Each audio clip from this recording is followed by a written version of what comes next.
say? I'm John. I'm Jonah. Jonah, good to meet you.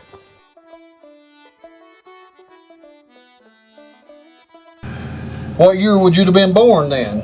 I was born 27. 1927.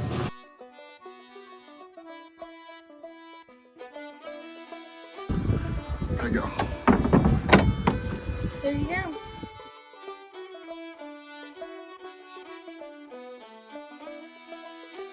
These two rows here, they are 60 years old, and my grandpa planted them, but for whatever reason they produce the best limber twigs in the orchard.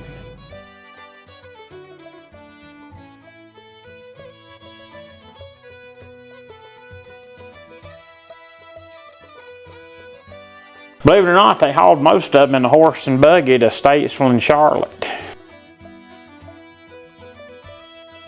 You take two twigs, or you say twigs, and put them together to where they'll live. When you lay them down, then that's grafting. You'll not get bored doing this, I'll tell you that.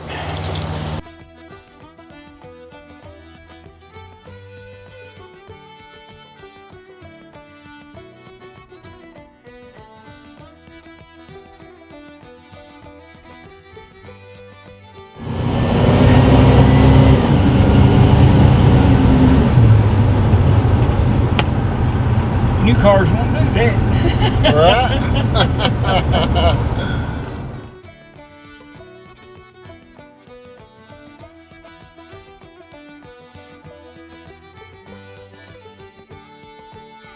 Farming's in your blood, I guess, don't you? It had to be, because if it wasn't, I'd have given up a long time ago. Hello. What do you say? I'm John. I'm Jonah. Jonah, good to meet you. Well, How's it going today? You looking good? I ain't feeling too good, but I'm making it. Well, I understand you've been here for quite some time on this property. Is this where you grew up at on this farm, or did y'all move here? No, I grew up down in the country a couple miles from here. Okay. Yeah. Well, how long have you lived right here? We've been here, well, we moved back and forth. Came here when I was 14. 14? On this property? But yeah. Well, I understand that you pastured for a while, and you've been doing apple orchard and grafting and different things. I understand you're getting inducted into the North Carolina Agricultural Hall of Fame. Yeah, whatever happened to that? How'd you end up doing that? Some of your work you did on grafting? Somebody, well, that was included, I'm sure, in the whole thing, but I didn't know anything about it till they done announced it. Hey, Jonah. Hey, How are you today? better than I have been. Yeah. I got your chair. Have a seat. Okay. I'll take Yeah, one. take them trains. Take them trains, yeah. Yeah, I got it.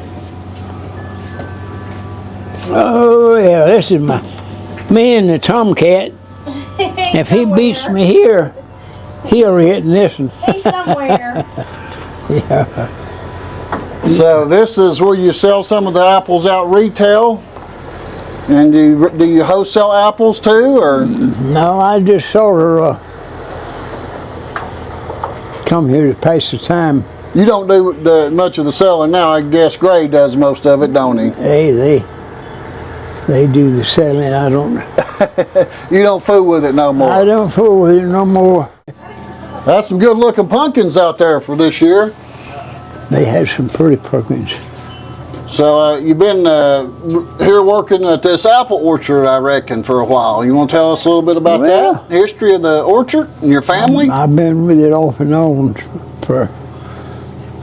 since I was a teenager.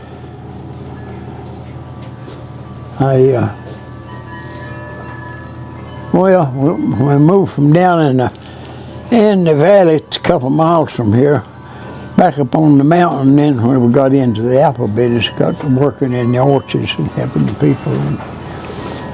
And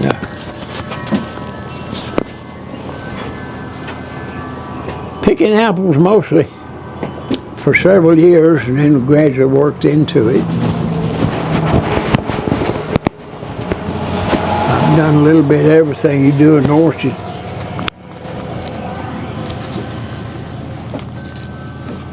What was your favorite thing about working with apples? Is it pretty hard work? If you do it right, it's work. A lot of work. It's work. It's hard work. Some hard work and some not.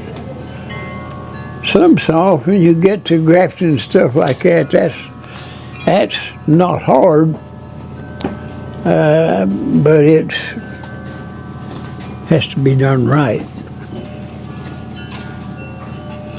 So I see your hat here. Looks like you was in the Navy. Yeah. What years did you serve?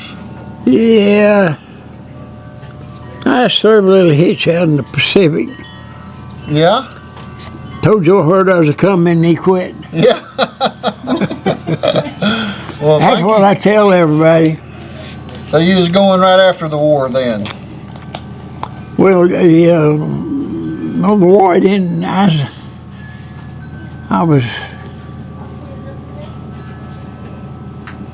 The war didn't end till a little while after I was out there. Okay. Completely in, you know. Okay. And, So, what year would you have been born then?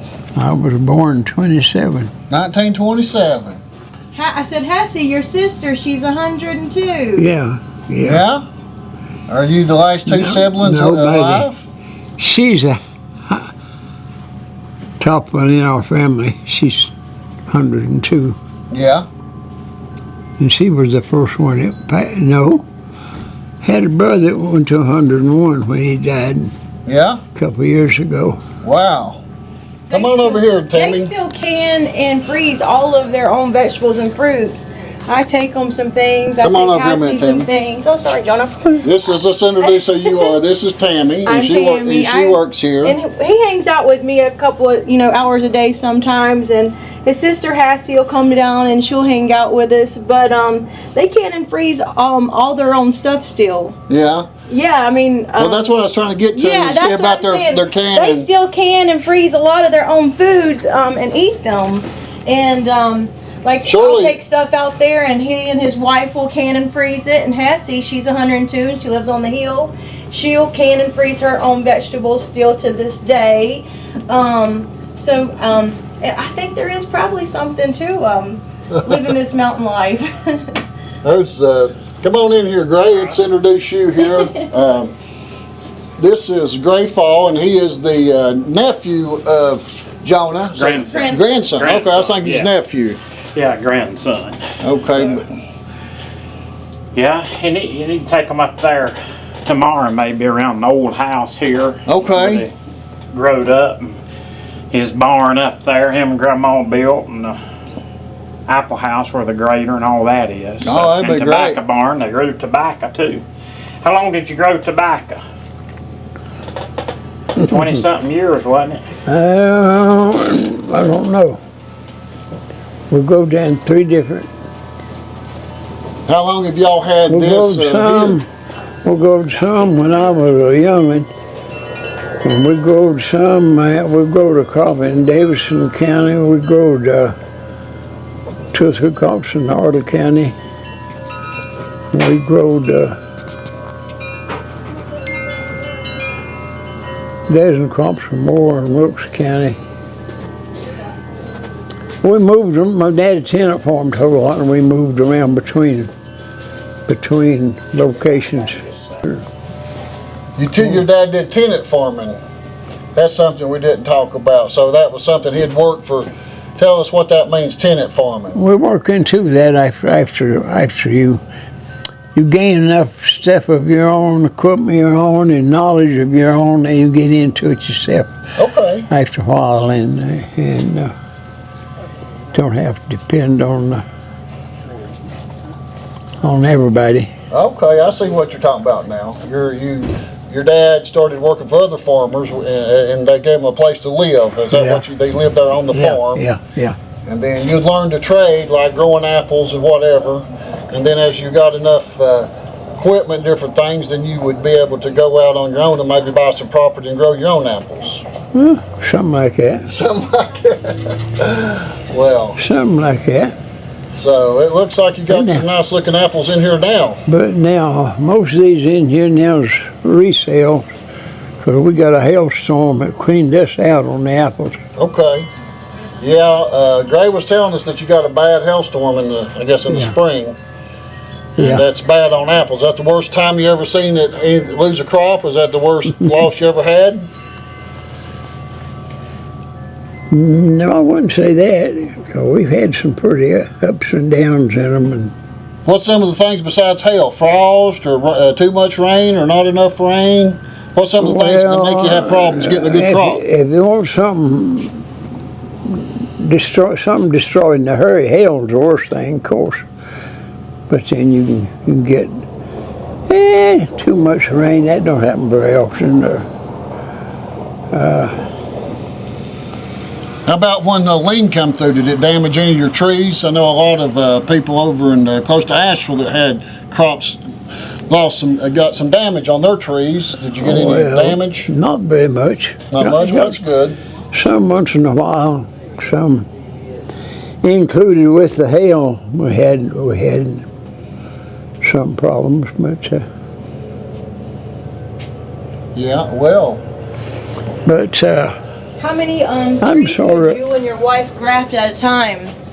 Huh? What was it? How many trees could you and your wife graft at one time? Or I don't know. you told me one day it was like you could do like 50 trees within an hour. We could do 50 within an hour. 50 within an hour. Now, what's that mean, grafting it? Tell us what that means. 50 trees in an hour. That means you're grafting 50 trees in an hour. Is that planting like putting a cutting in the tree? That's putting the trees together to where to live.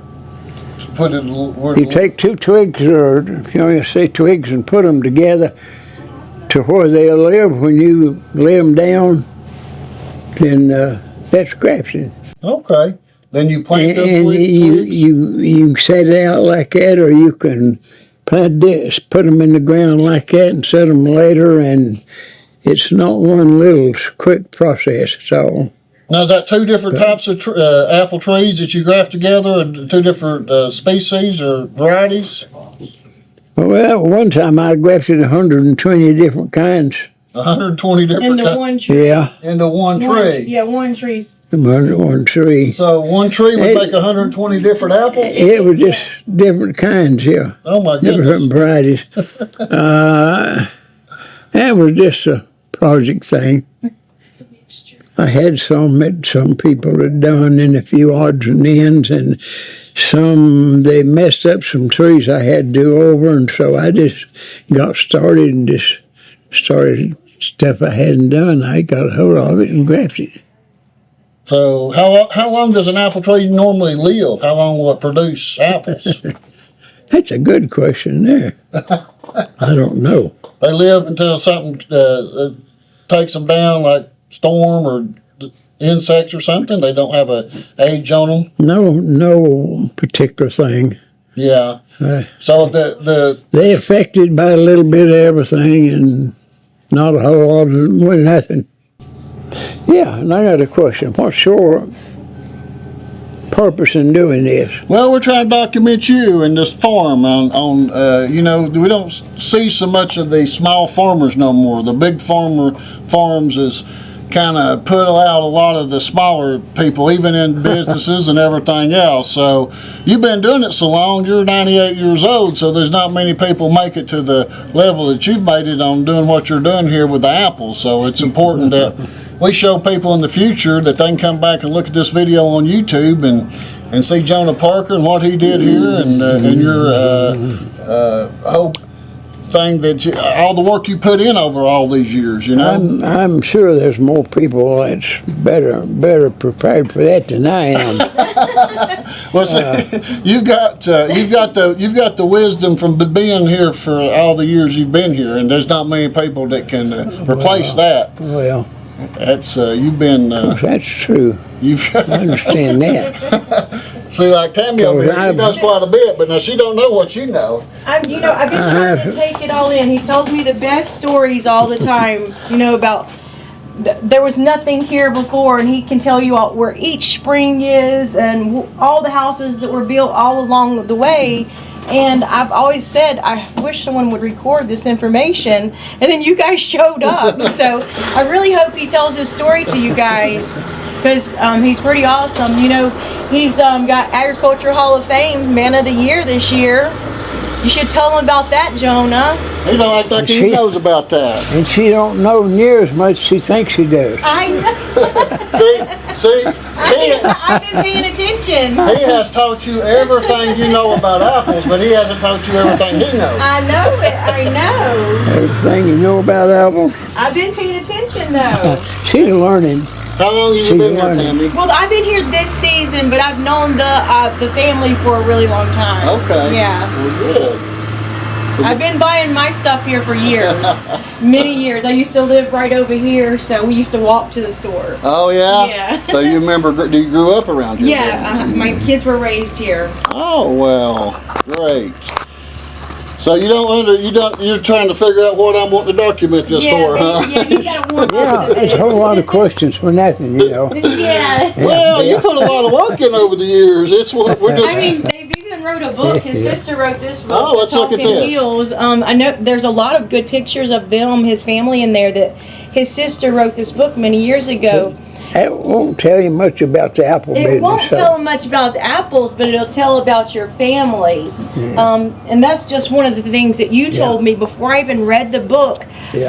I once I started reading the book, I felt like I'd already read the book just from talking to him. But there's pictures in there of him and his family. So this was wrote by his sister. And My sister wrote it, but there ain't a whole lot in it about apples. That's where you come in at. You have to tell them that part.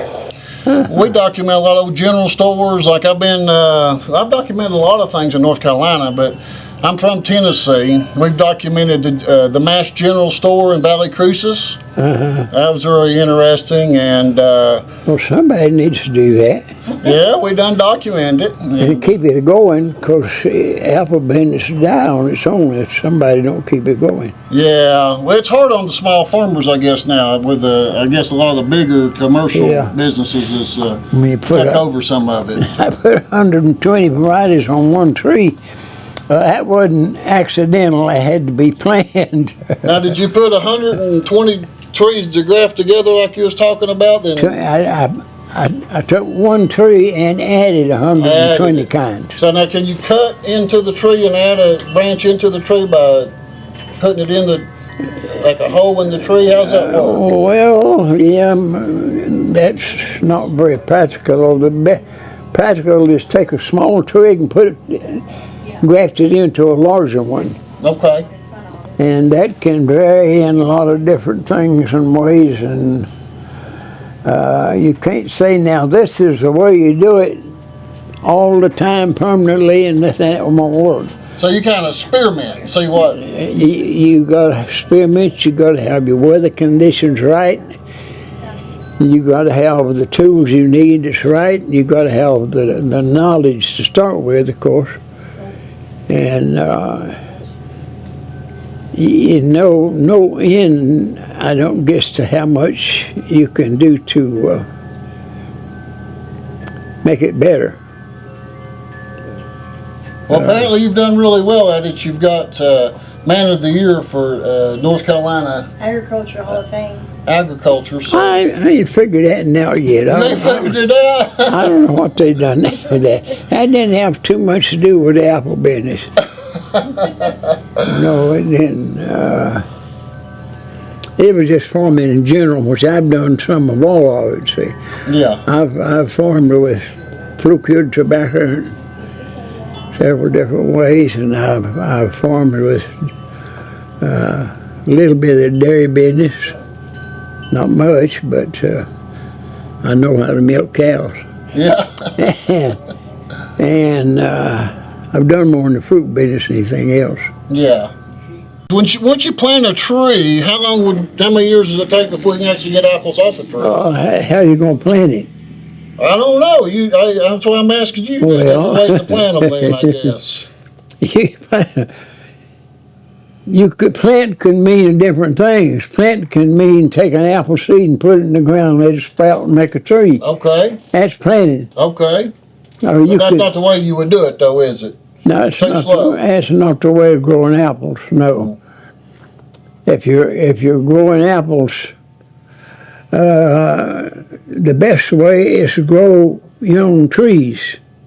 Okay. You can plant them any way you want to. You can plant the seed and grow them.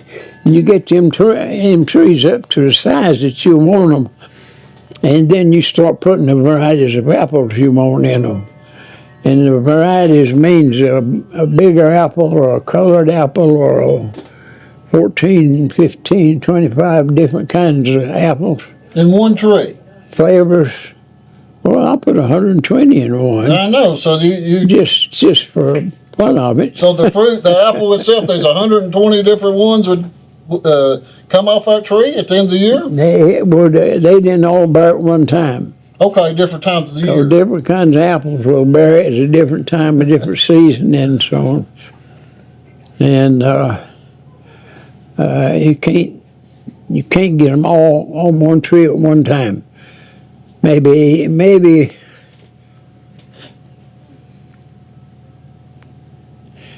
you weren't going to try over 40, 50 something of one kind on one tree of one kind. Because it gets complicated when you get more varieties, and in your varieties means color, and it means flavor, and it means age, and it means a lot of other things that's involved in growing that apple. Yeah, it sounds a lot more complicated than I thought it was. So yeah, it is. It takes some experience. More complicated. It takes a whole lot of experience. Yeah. And a whole lot means a lot. That's mountain language. So did y'all have beehives too to help pollinate? Most everybody had some. Yeah. And of course, up here in the mountains, and the orchards here and the orchard yonder and over here, and most places, if it ain't a awful big orchard, it's most anywhere there'd be enough pollinating going on. So if you don't have a good source of bees, then they're probably not as sweet, I guess, the apples. Does that change the bees, maybe change the taste of the apples, how they come out, or does that have an effect on that? Hey, several things that'll have difference in the looks and the color and the size and the shape and the flavor. That can vary on every one on there can be different. And that can be different because of what is pollinated around it and how the trees grow, and the pollination is a big part of it. And one night at the bottom of limber twigs, and I just showed up here a day or two ago. They was one of the ones that grew in lower areas, and they got killed. And most people took the trees out because better apples showed up. Snort Delicious showed up and crowded out the limber twigs. Okay, so different varieties developed over the years, and you found things that maybe grew better or sold better? The varieties has a whole lot to do with the area where they grow at, and then how they're taken care of, and about everything on there, and a whole lot of it ain't on there. And a good many of them I'd agree with, and a good some that I wouldn't. Because they grow in a different place where I grow them, and they tasted different than they did when they grew in that other place. Same variety, but grown, say, in Tennessee versus North Carolina, that same variety might taste a little bit different. Oh, yeah. some of that, does that have something to do with the bees or the type of Oh stuff? yeah. Some places the bees don't hang around much, and you can fix hives for the bees and keep them around your orchard. A lot of people done a lot of that. You get your stand, we call them a stand, of bees started, and take good care of them, and they'll swarm. You catch one of them swarms and put it out somewhere else and catch another and so on. And do that way until a big orchard can be pollinated like that. Yeah, that's one of the things I was interested in trying to learn from you, was about how the bees affected the apple flavor and different things like that. They pollinate them, and the pollinating them can make a difference in the flavor too. Yeah. So what if somebody had no bees? There's no bees around on apples. Would they come out? Could you eat them, or would they just be sour, or how would that work, you reckon? I just kind of wondered, because I know sometimes maybe some bees are dying out or being killed out by other bees. Have there been a shortage of bees at any time over the years that you can think of? Not in this area that I know of. Okay. I know honey, like they're selling honey. They, depending on what them bees pollinate on, is what that honey will taste like. Oh yeah. So, that's true. They got different areas that they get their pollen from, I'm supposing. They get the pollen from the apples, and they got to go back and put them into bloom. Yeah. And then they process them into bloom and change it around till they can put them in the tree. Oh, okay. Well, I'm looking forward to tomorrow. I can't wait till we go see. You need me to help you up here? No, I get it. Got it? Okay. I got your. I get it. Oh, just give me a minute. Looks like Tammy might gonna help you get back That's home. the right Larry. thing. She wants to help me go to the house. All right. Well, we'll film her walking you home then. I can go by myself. I think she Not will many go with people. you. Not many people use two canes. He likes to. You got to be especially lazy for that. Yeah. So yesterday we did the corn. Now, if you want to walk He this saved the way, seeds for the corn. this works real good. Well, we're gonna And let the her thing- walk you on out there. And if things up here keep working right, I got to make it up for it down here. I'm gonna get my microphone. We'll put it back on tomorrow, okay? We'll be looking for you in the morning sometime whenever you feel like coming out. Okay.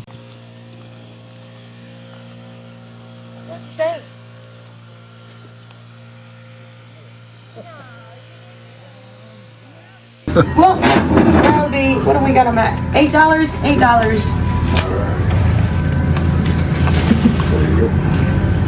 All right. You're welcome. You're right. Grapes is good. They're Hassie's favorite. What's the doorbell about? That actually goes over there.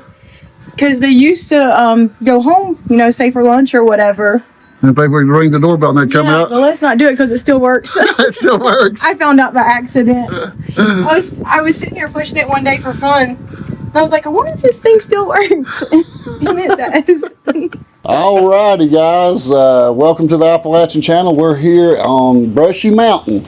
I learned that last night. We're up on this beautiful mountain. The leaves are beautiful. We're here at Parker Orchard, and this is Jonah Parker, and this is his grandson Gray Fall. And Gray now runs the orchard, and he's going to take us around and show us the farm and the different things. It's been a good visit so far. So. Yeah.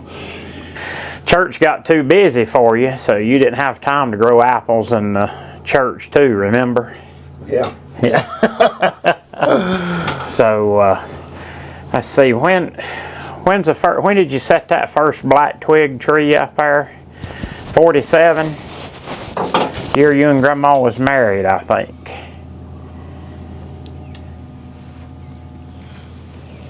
I guess 47 is about right. Yeah, 1947. How long have you been married now, Jonah?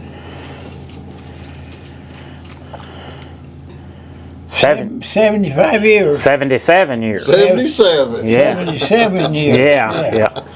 Well, that's great. That's fantastic. That's something else. My thinker works slower than it used to. Yeah, well, you do pretty fell. good for 98 years old. You're doing just fine. I fell and hit it over a rock about 3 times too. Yeah. He said he went to get a hamburger twice at the same place and fell both times. Same place.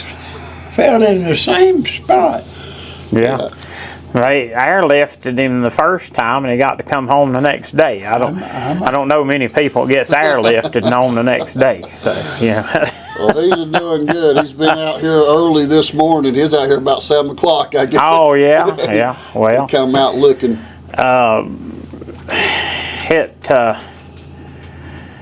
Yeah, down at the coffee house fell, but you know that's just part of it, and he's all right. Yeah, we had a big 75th celebration back a couple years ago, and I think it's only like 1 in 1,000 couples that even makes it to 77 or 75. Now it's 77. Right. So, but anyway. Well, tell us about this picture right here. This is you all right here. Yeah, that's in front of that. That tree. That's one of the original left out there. Yeah, that's a black twig tree. So that looks like that picture was taken some years ago. Yeah, probably about 20 years ago. Yeah. But it still bears, got a full crop. I'll show you a picture from last year. Okay. Had the prettiest crop on it last year it ever had, I guess.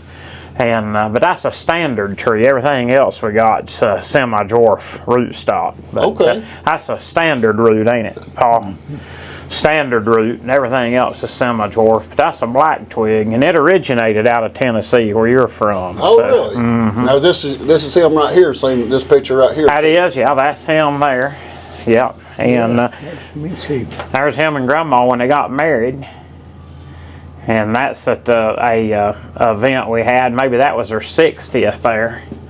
And got several pictures I can show you here in a little bit if you'd like to see them. Yeah, absolutely. So that was Traveler there. That was his dog. You can see him there playing the ball and stuff with him. He is a smart dog, and that's his ball up there. And deer hemmed him up, horned him to death. Oh, That dog would do anything I told him. That was a good dog. That picture there, he laid an apple on his head and he'd throw it up in the air and then catch it. oh really? Yeah, he'd throw it up and catch it, and so he liked being up there around the cows and everything, and so Y'all still run cattle? yeah, we got some cows up here, so we'll show you them when we go by. And Paul, show him your wall out there with all your tools on it.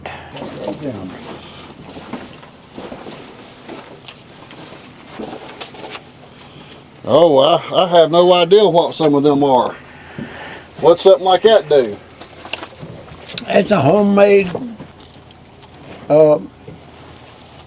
pinhook they call it. One to turn logs with. The Okay. handle went through this and you Oh, okay, there's a handle went through there. Okay, I see. The handle's not there. Yep. It's a homemade. Did you use that? Was that something you I used? made it, You yeah. made it. Okay. Yeah. You didn't just use it. You made it. So these are interesting. What would this go to? Something like that. That was a part of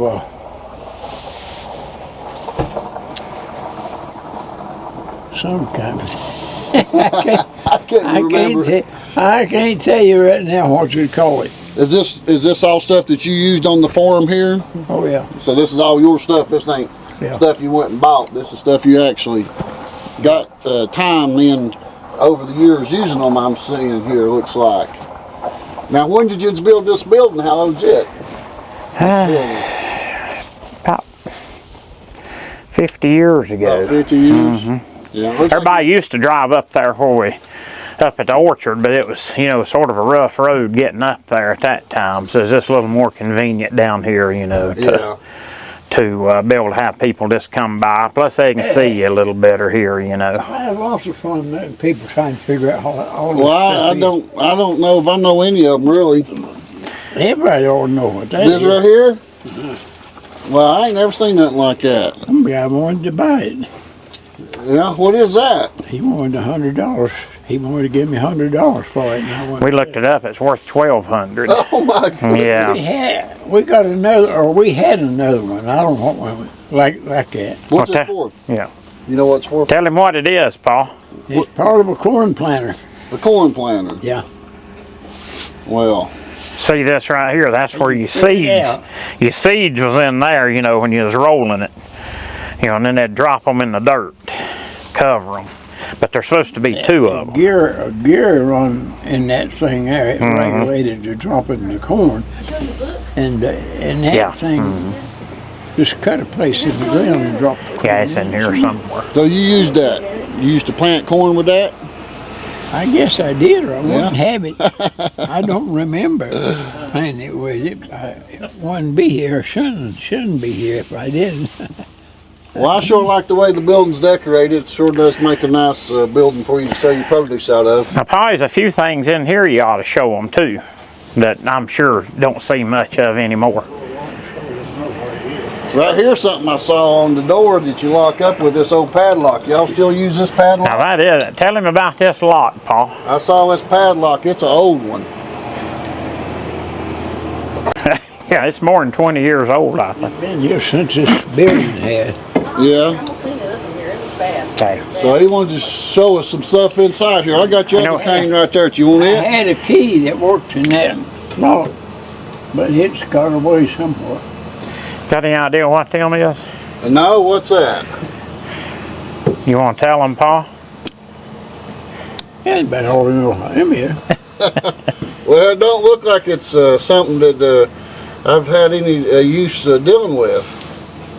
You ever saw a bull cooking horns? Yeah. That's what made them crooked.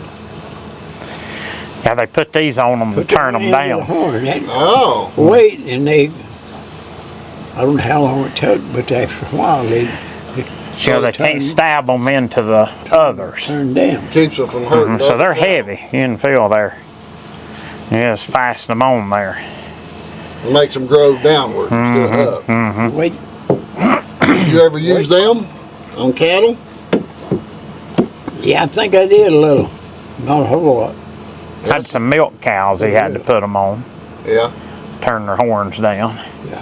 Show him some of this other stuff in here, Paul. Show him your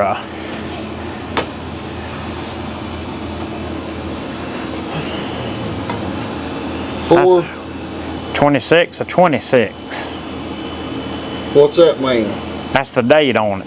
The date? Oh, 1926. Yeah, 1926. Oh, Yeah, okay. yeah, 1926. So this is right hitting 100 years old. Yeah, Wow. that's an old hammer there. Hey. Yeah. It said 26. I thought that was next year. No, that's 26, 26. It was in the box of this license tag here. Oh, yeah? Where's that tag from? North Carolina? Yeah, it's a North Carolina tag. 1818? 1918. Or 1918, yeah. Yeah. That looks more modern than... I had it restored. Oh, okay. It had a lot of pits and stuff in it. Yeah, it looks brand new. So I sent it to a place in Texas that restores them. And I mean, it come back like new, you know. And so, you know, you don't see them that way anymore. No, I sure say it looks like a new plate. Yeah, June of 1918. And show him your hook up there and your bark spud and stuff. Well, you know what that was? No. Got me on that one. I didn't grow up on a farm, so I'm not real familiar. You didn't, did you? No. I grew up in the That's the town. muzzle you put on the calf to keep them sucking the cow. Oh, okay. Had a milk cow, you wanted to get the milk, or at least part of it.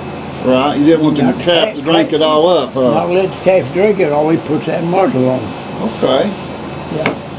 How about that? That over it was, you've heard of a grain cradle? Yeah. Well, Reap Hope does the same thing on a smaller scale. Okay. And that was a Reap Hope. But just any fellow couldn't use one of them, you had to be pretty self-carried. I'd say so. Farming's not easy work. The one my daddy had was about a third smaller than that, but he could tied grain behind him, stayed busy. And he cut it with that thing. Well, He cut it one, pull it around and get you a bunch of grain, and then you cut it off on the backstroke. And then he caught it with the other hand and pulled it off till he dropped it, got a bundle, and then tied it in the big bundle. That was before the grain cradles. Yes. now I see something I do recognize right here. Let's see if I'm right here. I'm gonna use your stick right here to point it out. This right here, that would be a hand drill, wouldn't it? A drill? This right here, Yeah. then you put the bit down there. Now that, Yeah. I got one. Did I win a prize? Yeah. I knew one of them anyways, didn't I? I had one of There's them. one. That right there, you grind the meat with that, run it through there and grind it up and make Oh, yeah. sausage. Yeah? Did you all used to butcher some hogs here? Oh yeah, Yeah? yeah. You made your own sausage? I was yeah. Well, I didn't make much. Most people made their own them days. Yeah, they made their own. But, Later on, now people send them out to be processed, don't they? To the you know, me and another fellow butchered for several years. We butchered all hogs in the community. Yeah, that's what Gray was telling me, that you did it for people. How long's it been since you butchered a hog?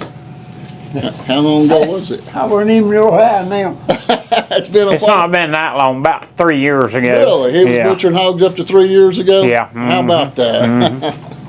Yeah, you'll never guess that. No, look at that one, Dustin. Let's get a picture of that. This right here is what he's looking at. It's got a bunch of little teeth on the bottom of it right there. Now, I have seen one of them, but I don't, it has something, does it have anything to do with peeling an apple? No? Okay. Nothing to do with apples. That did. Was it a planter? Did you use it to plant? No. I give up, tell us. You'll never get that. I didn't, I gave up. You have to tell us. It's a mole trap. A mole trap. You know what a mole is? Yeah. That trap, you spring in that thing and you pulled it up and cocked it, I guess you could say.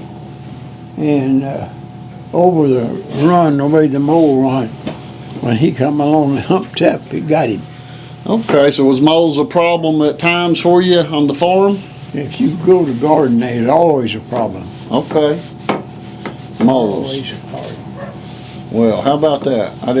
I know that they are what moles are, but I didn't know there's a problem in the garden. That was a handle on it right there. This right here, You got that?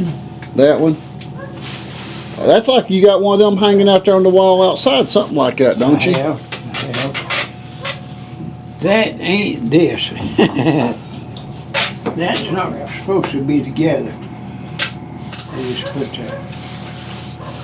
That's this called a hatchet. It's a one-handed chop axe, and this is what was it I was looking at out there? Yeah, you showed it to us out there, but I've already forgot. You said something. Has A log turner, is it for turning logs? a handle about, yeah. There we go. Dustin remembered, he had it there. Well, these, A handle about 3 or 3.5 foot long. It went in that way, and you can see spack on the end of it. And the handle stood up on this end. Hook that over the log and take the handle and turn it. yeah, I see. I've seen them now. Now that you told me what it was, I remember seeing some of them There's a before. name for it, I can't name it right now. Ask him about his cross cut up here. Oh, okay. Gray said ask you about this up here. This crosscut saw blade. Is that a saw? Oh, that's the way I made my living. Oh, With, yeah. with this saw? There. This right here? That was my daddy's saw. I pulled one end of that a many a day. Parker's Orchard. We would cut up a wood. We cut a tree down and cut it up. Yes, we do. I mean, a cross-cut saw. I I put one in to get a good man on the other end, and you can go to town. Just go back here and That tell looks her. like that's a lot of work. Hard work. Yeah. Hard work, it was. How many logs you reckon you cut with that thing? Bunch. A bunch. A bunch. I guess when they come out with a chainsaw, that made a big difference with a chainsaw, didn't it? Did you ever use a gas-powered chainsaw? Oh, yeah. Yeah, they replaced those pretty easy, I guess. Everybody liked them chainsaws better. That's, oh, yeah. Oh, yeah. But I wouldn't trade that for a chainsaw in the country. Oh, you're right. Yeah, I know. You wouldn't want to get rid of your saw that you've had all these years, that's for sure. A lot of memories on that. Here's your other stick right there. We can let you go home and take a rest. We might see you again before we come leave here after a while. Got it upside down, didn't I? Yeah. Did you make them sticks or you buy them? It looks like a broomstick almost right there. And a broomstick or something. Made this one about 20 years ago. Yeah. And that's tape I wrapped around there till I got a ball on the end of it. I was going to make one the same way on this, but I ain't got around to it. Well, we'll let you go on home. I know you said you wanted to head home a few minutes ago. We won't keep you no longer, but we might see you when we come back down off the hill here. If you're out here, we'll be back. Yeah. Ray's going to show us around a little He can bit. tell you anything about the apples I can. Yeah, well, I'm sure everything he knows he learned from you, but you taught him everything he knows, but you didn't teach him everything you know, probably. About When it comes to apples, I about told him what he knows, I guess. Yeah, well, you must be pretty good at it. You're getting inducted into the North Carolina Agricultural Hall of Fame, so you've done good at it. I don't know why they done that. You don't know why they done that? That's crazy. Well, that's a great honor. I'm sure that your family's really proud of it. Never did get that done. He's gonna come get me and I think it's this month, about the 18th. I understand that they're going to do that. Yeah, November the 18th, 6 o'clock. Yeah, they're going to come and take you to that big event, and you get to be the man of the year for agriculture here. Well, Jonah, you have a good day out there. We'll see you in just a little bit, maybe. Okay. Okay. And if we don't see you, maybe when we come back down, we'll see you next time we come by. Okay. Yeah. All right. Good talking to you. This way I warn everybody that I'm coming.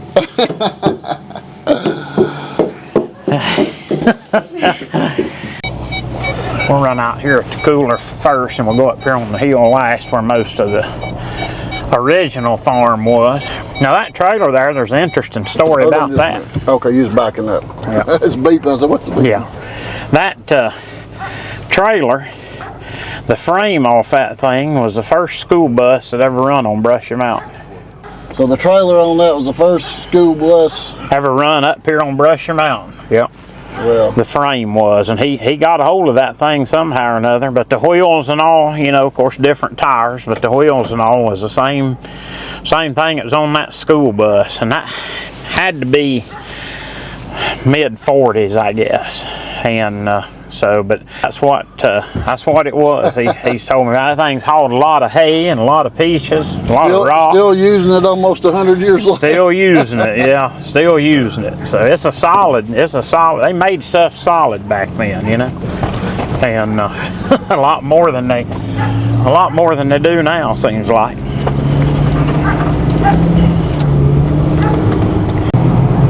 The leaves are pretty this. Yeah, there a couple weeks ago they didn't look like it was going to be much, and when we had the rain, and it kind of took the brown out of them. Now this here, the fire department was the old school up here. That was Mountain Crest School. Okay. Originally, and the community center here was the lunchroom. The lunchroom. And so board education on the property here, and then, you know, they opened up to bigger schools at town, and so our lady over here, Zena Hendren was her name, she got involved with it and got the state and the county to turn it over to the community. Yeah. So we just make a community center out of it. Well. And so, but that worked out real good, and kind of interesting. Now my mom went to school there. Of course, I never did because they moved it to town after that. But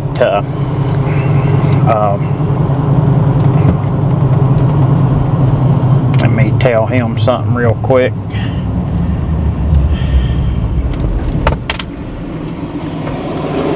Jonathan, you get them unloaded if you want to go ahead and stir that hay. And we got a little hay down the last batch for this year. So Looks like you got quite a few employees. yeah, we usually have more, but you know, we had that bad hailstorm kind of took the apple down. Now these is apple trees here along the road here. They should have leaves and stuff still on them, but the hail just stripped them when the storm come by. And this here was all peaches, but we took them out back in the spring and replaced them. You can kind of see the small trees in there, in the rows. You can see them there, smaller trees. They didn't do real good. Like I say, the hail beat the new growth off, but next year they should come out and do a lot better, provided no hailstorms or whatever.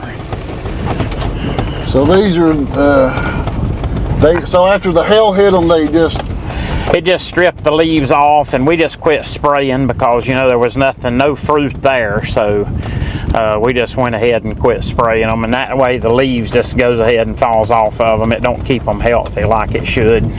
And this pond here we irrigate those peach trees with, and there's a well out there. We get our spray water. We can get out here a second and I'll show you a thing or two. Now we pull water out of there to irrigate those trees up there with. You can see how it's down some. Of course it's dry anyway, but we've had to water them quite a bit this year. And it's just a spring fed pond. So there's a spring up here in this corner. Makes about 15 gallons a minute, but we can pump more out of it than what there is going in it. And you know, of course the weather's dry right now. And in that building out there, we dug a well to get our spray water and stuff with, and it makes 100 gallons a minute. Right here on top of the mountain, we hit 10 gallons a minute at 50 foot deep. Really? Which was unusual, you know, because most places have to go 700 or 800 feet. Oh, wow. But, yeah, another interesting story up there where that house is. That's where my grandpa went to school. He went to school up there. That was also Mountain Crest at that point. And so he said this was all just a pine thicket, pine trees. And so they had come down here to get water out of the spring for the school. And he said them boys would get up in them pine trees and ride them over, catch the next one, you know. And so I got a streak up through there where nothing will live. And he said that it went into apples. The Hendrens got a hold of it from Mamie Hall, a lady that lived over here to be 100. So the Hendrens rented it from her and put apple trees in it. But they pushed all those pine trees into a gully up through there and burned them, and I can't get anything to live. Really? And I guess it was the tar in those trees in that pine. So I left a road up through there when I replanted it, right where that gully was. There's no point in planting anything, but that's where he went to school up there. He graduated from the 7th grade, and that was it. Had to go to work, you know, after that. Yeah. So, that's I got the bell that was in that school. Oh, yeah? I'll show it to you when we get back out there. So that was a long time ago. There's actually some pictures of it out in the community center. We might stop by and take a look at them if you want to. Let me ask you a question though. You said you replanted the peach trees. Do they get to where they don't produce after a while? Or yeah, something? peach tree lasts about 20 years.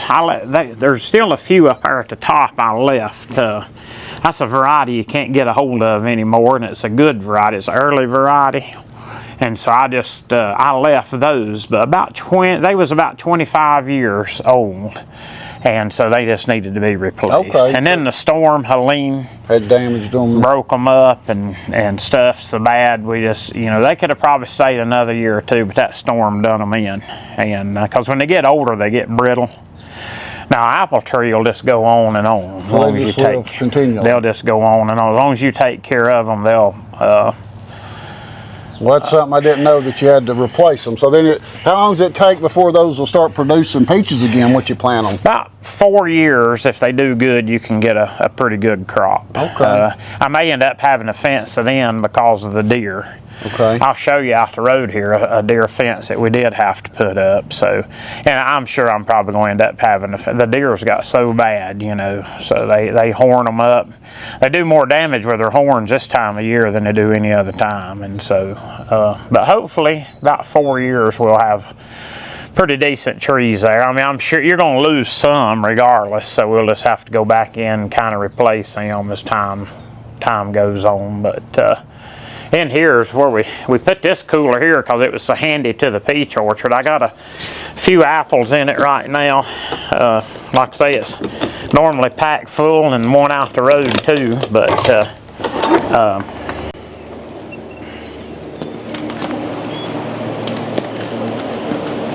have to put them in here, and keep them in these bins. This is a Gold Rush. Y'all ever heard of them? No, I don't think so. Yeah, that's a cross between a Stamen Wine Sap and a Golden Delicious. And you might want to put one of them in your pocket, a couple of them for later. Okay, all right. They're a good apple. And this is a Brushy Mountain Limber Twig. Okay, yeah, he was talking about that. Yeah, they originated up here. Jonah was talking about them this morning. This here used to be that was a staple apple back in his day. Okay. Everybody grew limber twigs because they'll keep. Well, in here with this cooler going, they'd be right here a year from now. Really? Probably just solid. Yeah, maybe not hardly. They might shrivel, but the Brushy Mountain Limber Twig, that was a staple apple back in that day. And well, they stay cool. You can keep them for quite a few months. Keep them for quite a while, and of course, normally it's full in here, but with that storm, Red Delicious, Pink Ladies, I know y'all heard of them. Cameos. This here is just a bin of some, in fact, you can probably see quite a bit of the hail damage. See these marks? Okay. Yeah, and so that was a lot of hail damage, made these holes and stuff on them. And you can see some of it was really, yeah, see there, it just knocked big holes in them. It just went right down in them, so these people likes to buy these for deer hunting. A couple years ago we sold deer hunting. What do you mean deer hunting? They bait the deer with them. Okay. Yeah, pour them out. Now a couple years ago we sold 6 tractor trailer loads of just deer apples, grayed outs. And so these are ones that have kind of been graded that had some kind of damage. They have. Okay. Yeah. And so but try to keep apples about 32 degrees best you can. Yeah. And of course, we've already boxed some up here that we're just going to take on out to sell. These is Golden Delicious, and these looks pretty good considering the hail they come through. I mean, we graded them out best we could, and this is the original Golden Delicious. That was one they had back in the day with limber twigs too. And people around here, they like them. See that the rust is on them? They got kind of a rough skin. That's the best flavored ones. These in the grocery store, they're just slick green. Okay. They don't have any flavor, but that pamphlet I've got, we're in a thermal belt up here. Thermal belt. Yeah, we'll step out here where it's not so cold. Okay. Yeah, that. Right at this elevation in the spring, and of course I see it a lot through the winter. At night, when it calms, when the wind calms, the warm air or the cold air from up here will settle to the valley. and the warm air that was there will rise up here. So if you get any higher, it's colder, and if you get any lower, it's colder. Okay. And so and then that pamphlet will explain that to you that I showed you yesterday. Okay, yeah. But there's one other place here in the state that has a thermal belt, and that's up toward Brevard, an area up in there. But the guy, he was a Morehouse that first kind of introduced apples around here way before mine or my grandpa's time. He discovered it. He was from England. And he discovered that, I've seen it 45 here and 25 in Wilkesboro, where we was last night. Really? Yeah. But now by the end of the day, it'll be 65 down there and 55 up here. So it reverts. But now, I've never lost a crop from frost. Okay. I've lost it from freeze. And so if the wind's blowing, the first night the cold front goes through, how the wind blows, that's the night that'll get you. If we can get through the first night, we're good the rest of the time. But that thermal belt, it kicks in. It's really saved us a lot of times, from the... So you were showing me that paper last night, and maybe we'll see it again. But Yeah. So that's why there were so many orchards on the mountain? Right, yeah. Okay. And apples don't do good in lower elevations because you have a lot of dew at night. It keeps the trees wet, and there's a lot of fungus that gets on apples, especially here in the southeastern United States. I mean, it's not easy to grow apples here, but they've won worldwide taste test. Brushy Mountain apples has. Okay. Yeah, you can't grow them pretty like the grocery store, but the taste surpasses anything else that you'll find. And any I've ever tried. I mean, you can try them and then pick up apples in Hendersonville or wherever, and the taste won't even come close. So something about the climate. Yeah, and it, peach is a lot more sensitive to freeze than apples. This is the first year that I've ever lost a crop, but it was from hail. I've never lost a complete crop from freeze. My grandpa said he's only lost 2 from a complete freeze. I think it was 1954 and then in 1964. But we've had some apples every year survive, because you got a lot of late blooms comes on apples. Peaches is a one-time shot. When you kill that bloom, you're done. But apples, like I say, this first year that my crop pretty much got wiped out was because, and it was from a hail, it wasn't from freeze. So, just a lot of variables in it. Like you said, the guy talking about starting a farm, and I mean, it's just something all the time, So if you don't enjoy it, you better not even look at it, because it's a major problem, So So we talked about a little bit about, are they bigger growers, you said, in Washington, like bigger? Oh, yeah. Pennsylvania, New York, Michigan, Washington, they're your big, that's where your grocery store comes from.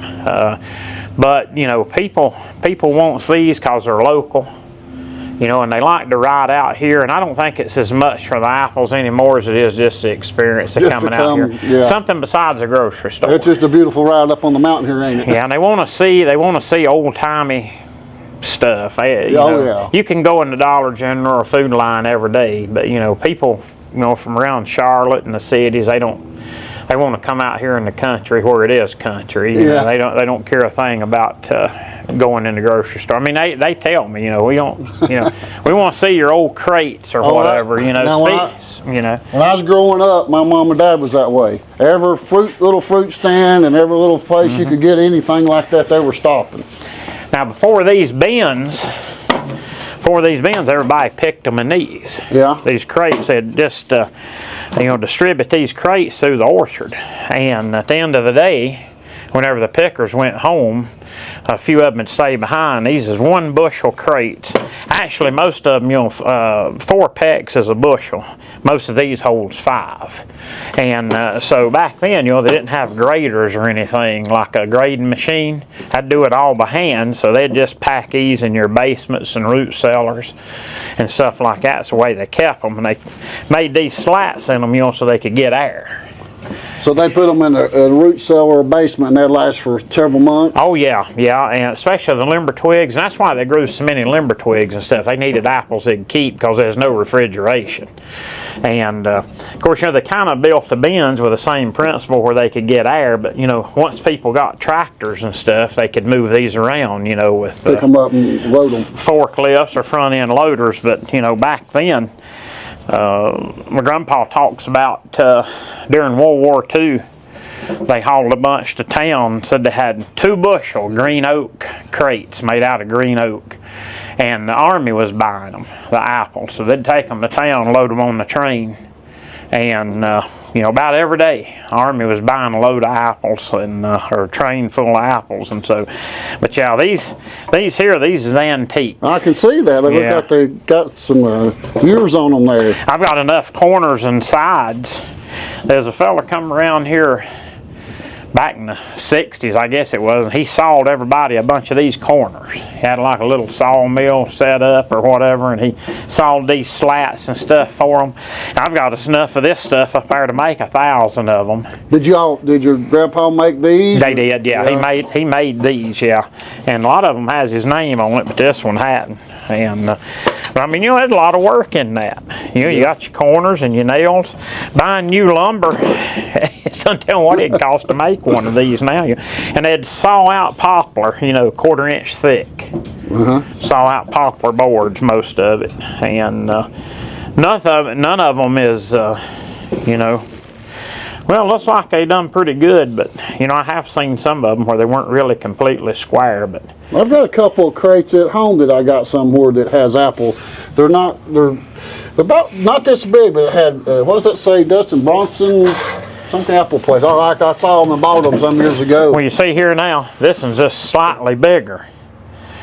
So I guess it depends on what orchard it's made them.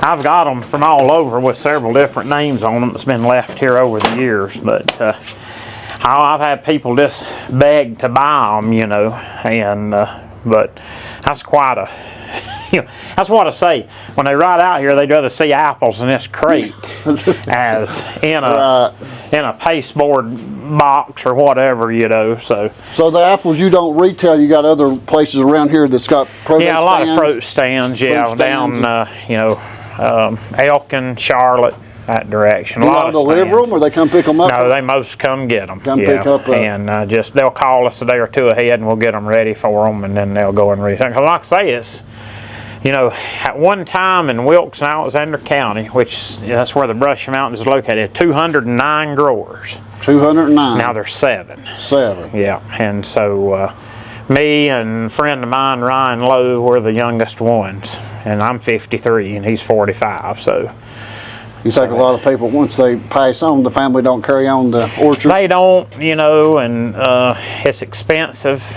It's real expensive to do it anymore. It's a lot of work, and unless you've inherited it, it'd be impossible to buy the land and start it. It'd cost you more than you could ever make back. And so kind of like that in all the farming now, no matter what you're farming, and for the smaller mom and pop type farms, they're just struggling, seems like. yeah, it's just of course we're fortunate. We keep crop insurance and all that, so we try to protect ourselves best we can. But I've got 50 acres of trees, in fruit trees, and then we do hay and the cows and pumpkins, and we'll take a look at all that as we go through. So yeah, that's why I was going to ask you a question now. When you got them apples up there high, they're hand picking these. They got something to get them apples out the top? Yeah, and I'll show you when we get out there. I got a couple of ladders propped up. So they use ladders. Okay. Yeah. That's good. Okay, let's go look at that. Now peaches, the reason you keep them pruned like that down low is so peach don't all get ripe at the same time. They'll start from the outside of the tree, and so that tree there you may have to pick over it about 5 different times. And so you don't have to be climbing a tree in July and at 90 degrees with a ladder. So keep them pruned where they're spread out so we can reach them all from the ground. Being we have to go over them so many times, picking them. Okay. And so that's why they're shaped like that. Kind of reminds me of a bonsai tree, the way they do them. Yeah. Yeah. Now see those little buds, those white looking things that's next year's peaches there. You can see they see, like on that one red limb sticking up right there, kind of a, you can see the white looking buds on them. Yeah, so they start budding out and then make it through the winter? They set their buds for next year in July. Oh, okay. And so they're not hardly dormant yet because the leaves are still on them, but after it gets down to 25 degrees, they'll be dormant. And so that's called a Victoria. That's a good. So these peach trees wasn't too old. You kept growing. Yeah, they're not. Yeah, they're only about 12 years old. 12 years old. Yeah. So when did you all put the pond in? Yeah, in 2000. Yeah, I've done that in 2000, and like I say, it's low, but we've not had much rain, and it's just irrigation. It's full of fish. Oh, is it? Yeah, a lot of big fish in it. Now these trees here on the lower side, that's plums. That's plum trees, and yeah, they look a little different. Yeah. Now, how are you getting that water to them though? There's lines under the ground there to everything. Just drip to each of the trees. So you turn it on and. Yeah. Okay. And well, he might be over here stirring this hay for the cows. If you want to take a look at that real quick. Okay. Well, this is beautiful property right here. Yeah, this is friends of ours, and we we do their hay and everything, and they have a few horses, but I do up the rest of it for the cows and stuff mostly. And but this is pretty. Last cut on the hay. This is the last cut. This was the best part. The reason I didn't mow this in here was the best, the best part of it. So I just went ahead and circle up the hill here. Gets a little steep around here in a place or two, but that's Jonathan there. He's my cousin. My grandpa's sister is his mama. The boy I spoke to there in the road a minute ago. He just lives there in Blois. He's helped me for as long as I've been doing it here. He's helped me for 27 years, and he knows as much about it as I do. And when I leave, if I have to be gone, then he's in charge, so he knows. Now tell us about fluffing this hay. You're calling it fluffing it? Yeah, it's fluffing it. It's gets it up off the ground, turns it over, lets it dry a little better. We'll bale it tomorrow. I cut it Monday. This time of year it takes an extra day or two to get it dry from what it would, when it's 90 degrees. But it's good quality hay because it's short, and a lot more, the nutrients is higher in it this time of year, and so I needed a little bit more. We've bought a few extra cows, and so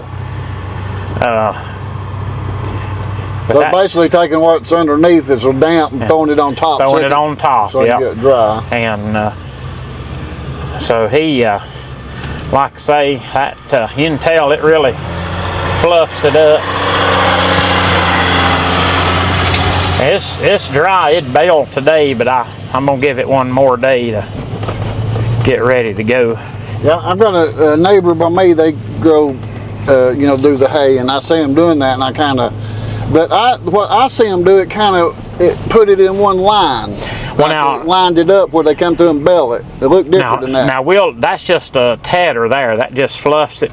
Next step on it'll be put it in that line. Oh, okay, that's the next step. With another piece. I don't think I've seen him doing that to his hay. Oh, really? Yeah. Huh. I've seen him with that machine that put it in a line, I guess, to make it where they come back and bale it. Some people does a little different. There's some crimpers you can buy that kind of puts it in a line, but a lot of that equipment you got to be a little careful with, because the ground around here is not as level as it is in places, and some of that equipment just don't work on the side of a hill as good as some of it might be too steep for it or whatever. There's some graves in there. We don't even know who they are. It's just rocks and stuff. But how far back did these graves go to on dates? Probably some of them's there in the late 1700s. Oh wow. Okay. Yeah. And but that's where a lot of them's buried. And I'll take you down to the church where the rest of them is. Now this is all my mama's people. My daddy's people was raised on the other end of the county, so Unfortunately, I don't know them like I do my mama's side, because I grew up with them, and so. Now all this used to be orchard up in here. This was my great-grandpa's orchard up in here. What's this building up here? That's where my grandma grew up. Oh, I love old buildings. Yeah. Is it a house or a It's a house. Okay, Yeah. I love stuff like that. That's where my grandma grew up. This right here? That right there. Oh yeah. my goodness. Now, I love it. And we'll go in the old house after a while. Now the reason it looks like this is, like I say, all this was their orchard. And the base, see how the bottom looks like a basement? That's where they stored their apples in there. Grandma, grew up here, and so she said she is 6 years old. It's pretty sturdy, actually, once we get in here. She said she could remember pulling up a chair to the cabinet to make cornbread, and she is 6 years old. And but it was her mom and daddy, and 3 brothers in here. Her daddy passed away when she was pretty young, and then after a while they just moved out the road here, and I'll show you that place too. And but yeah, and then see, they stored apples underneath, and we'll look at that too when we go back down. Was they sleeping upstairs, you think, some of them? They was, yeah. They had like a little loft thing up there, and I guess somebody's took it down over the years. You can probably see some of the stuff that was left. Do you ever remember, it's too far back for you to remember, I would imagine, wasn't it? Yeah, I can't remember anybody living in here, but it's, apparently it was built solid. And look at the vent they built coming up from the basement for the apples. That's just for air vent. And, so they was growing quite a few apples, and was that how they were making their that income? was, yeah. And what they'd do back in, they could store those limber twigs till spring of the year, and they'd get them out of those basements and sell them in the spring, have a little extra money. So did they sell them at the store over here? No, back then, believe it or not, they hauled most of them in a horse and buggy to Statesville and Charlotte. Took a horse and a wagon down there and just paddled them out. Okay. And so, this, I forgot what year my grandpa told me this was built. But it's been here for a long time, long as I, That would have been on the Falls side, right? No, my mama's side. Your mama, so what were their names? Parkers. My mama's the Parkers. Your mama's the Parkers, yeah. Okay. Now, my grandma was a Beatty. Her last name was Beatty. And so this was all Beatty's here, so. But, yeah, this was something. Not many people gets to walk in their grandma's house still standing, especially when I'm 53. Yeah, well, that's something. I love old structures like this. You can ask Dustin there; he'll tell you that's my thing, buddy. We go in them anytime we can get in one. We'll go in it and look at it. We love it. I love the history to see how people used to live. And let's see if we can get around there and look in the basement part. Yeah, okay. So I guess we can go back around here to the front. Thank you. See here now, these, now this here's, I hadn't been in here in a long time. There's another old crate. And see here, the floors is built for ventilation. Just like the crates. They got these slats in them.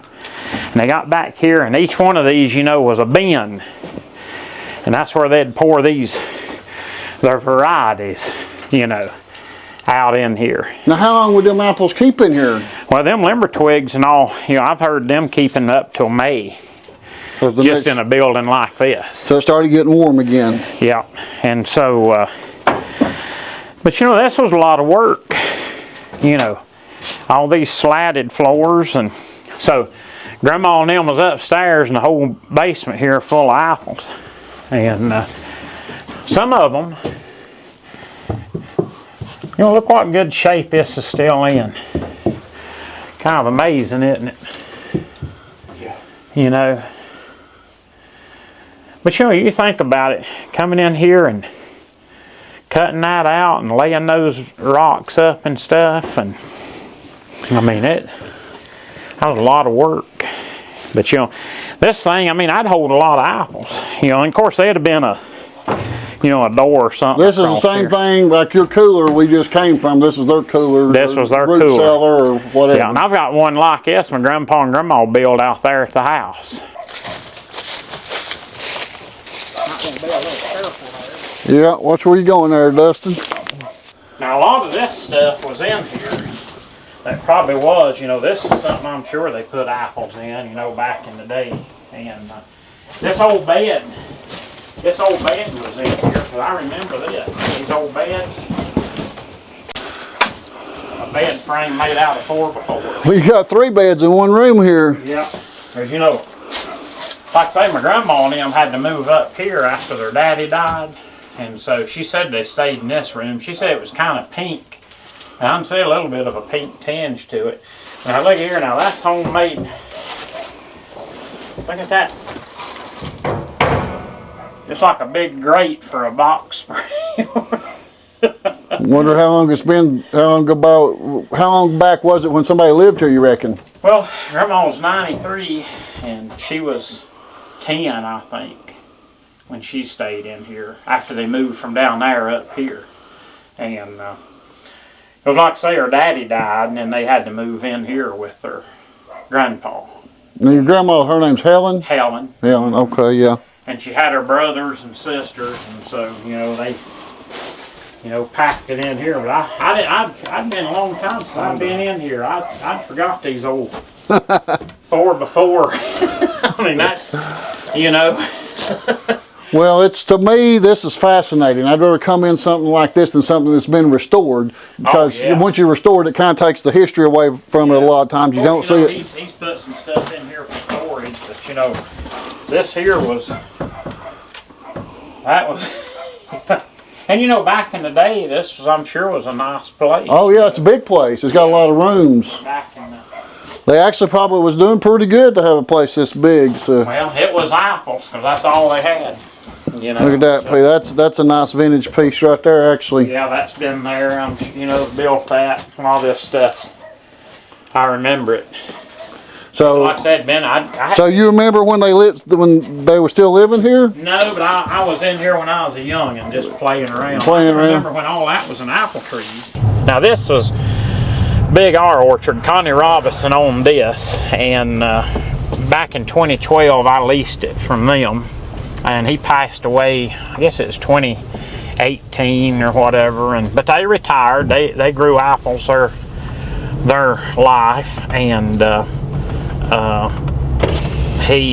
they retired. And so I took the orchard from him, and I planted some peach trees and stuff out here. Now his wife's still living, Linda, and but this here was where they sold their apples and stuff. And I want to show you an old house part.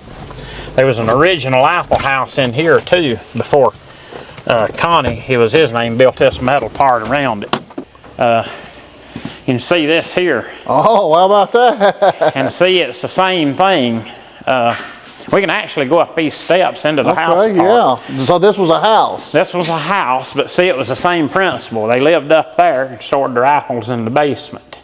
And we'll go up here. And now Connie, he was quite the engineer. He welded these things up, and he could build anything. And so he made these to go up here into the old house part. And just be careful there, and don't hit your head over this beam when you get up here at the top. And like I say, it's just another old framed out house, you know. You know, where they stayed up here, this small house here, and look at those, how those. Oh, right here I was telling you too. Here's some looks like some old flooring somebody may have made for them at once. But I love the way they done all this, and their ceiling, everything was on a 45. And look at the wood there above that old door there, how they done that. Yeah, I see that everything's on a 45. Yeah. And this is a vent. It looks like it. Yeah, I was just wondering. I guess there's a loft up there too, but I don't know where the steps was to get up there, unless it's behind this. Let's see what's in this room here. That was, I think it's just kind of got blocked off. Steps probably in there to go up there. But now this was here when Connie Robinson got a hold of it. And so, you know, there's, like I say, keeping their apples, but he went in the basement of this thing, and he went ahead and put a cooling unit in it, and turned it into an actual cooler, you know.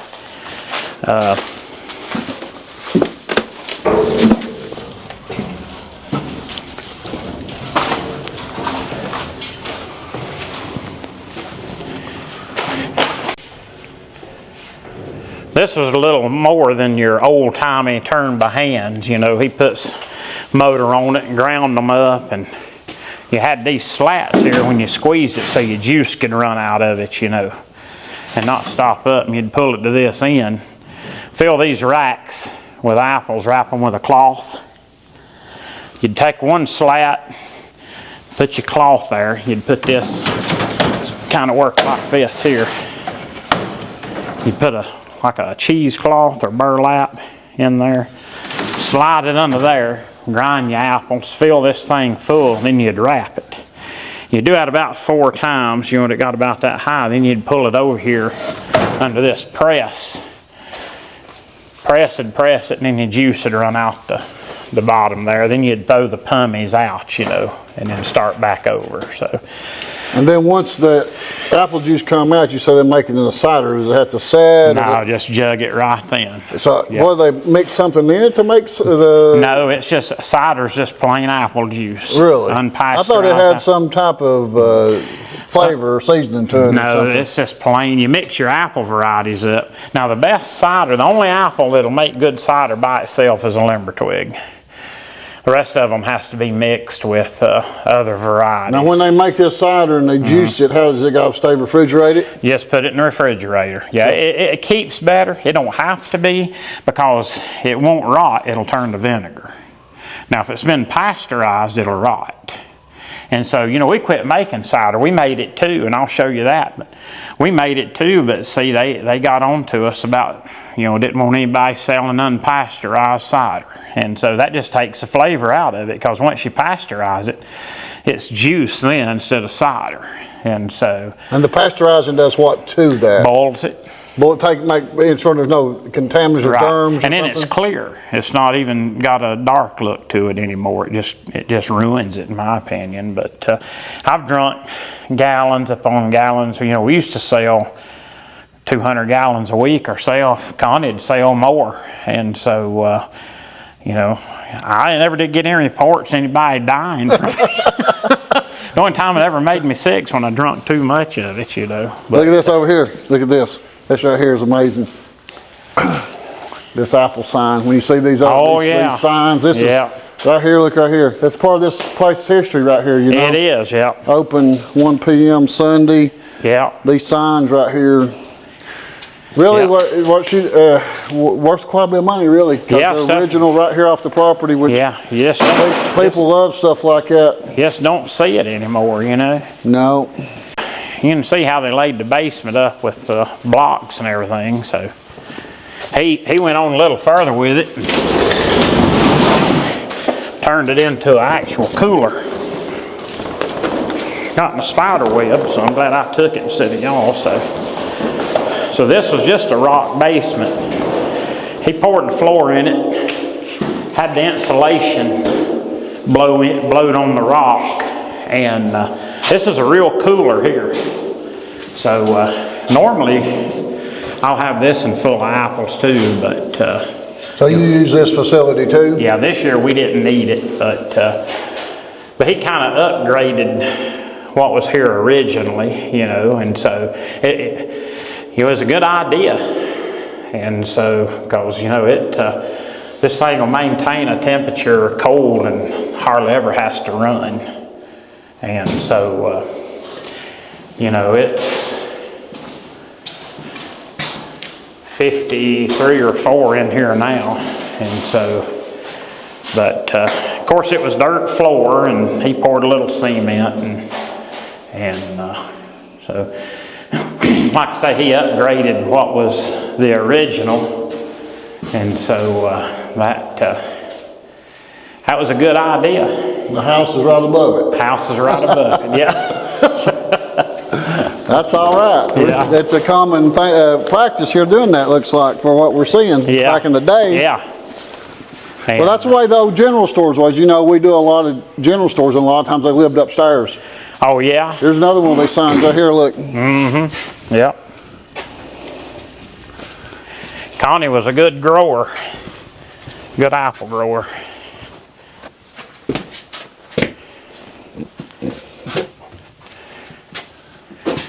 Now, Homer Combs that had this, he built antique cars. He built 83 that won the Grand National in Hershey, Pennsylvania, and he built them all in here. Couldn't read or write a word. Really? But he could build cars just like crazy, and so. This is not mine. It belongs to a friend of mine. The freeze plugs are bad, so I pulled the motor out and we're going to replace them with brass. That way they won't rust. What year would that one be? That's a 70 Duster. 70, okay. They made so many different ones. I'm still trying to learn them. And this one would be a 69 Super. Super B. Yeah, this is mine. I'm going to put a motor and stuff in it. Oh, it ain't got a motor in it? What are you going to put in it? 440 Magnum. 440 Magnum. Got his others out here in this other shed. Okay.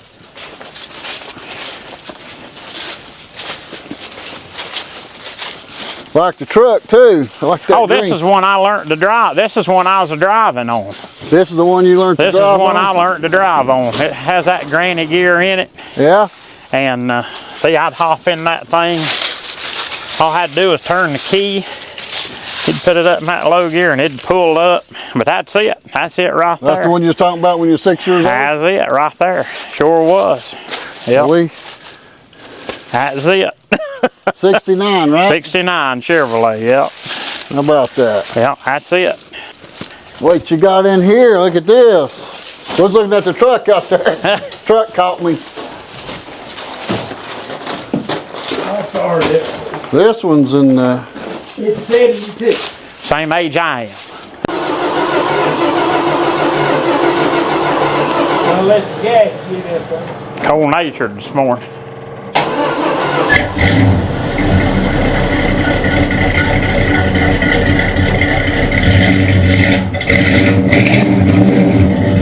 special edition.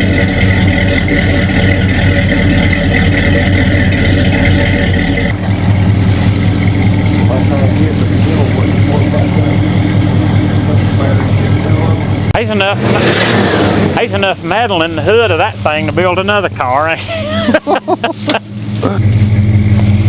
Where's your brown dart at? Oh. What motor's this one got? 340. 340.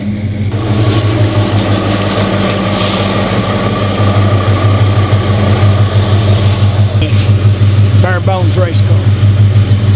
So there was. Power steering, our brakes, no air. One thing the motor's pulling is the alternator. Okay. See, when the air comes down, they got a tip. Uh-huh. And that's a built-in spoiler. It keeps the butt end down. Gray's been showing us around. Let me take you riding that Charger. You gonna take me for a ride in it? Yeah. All right, well, let's do it. It's all right. Gonna get to go for a ride.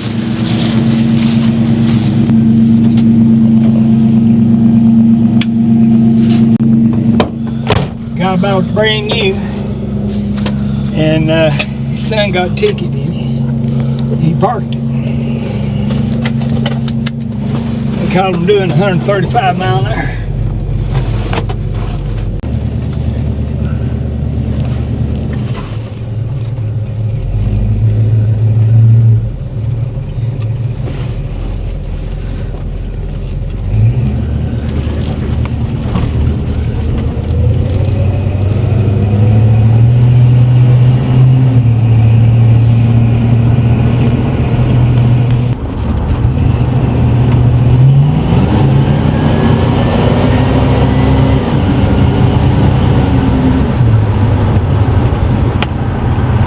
cars won't do that. Right. So how many years did they make this body style? 71, 2, 3, and 4. 4 years. This is the body style that Petty won so many races with.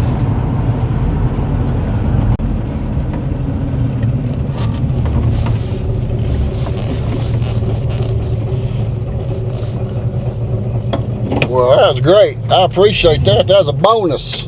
Yeah. Got a bonus ride. I just opened it up one time for him. I'm John from Tennessee. This is my son Dustin. We make videos. We've been here filming the orchard down here, but Gray stopped by and he drove by and he said, my dad's got some Dodges, and I said, let's go back and see them. I like them.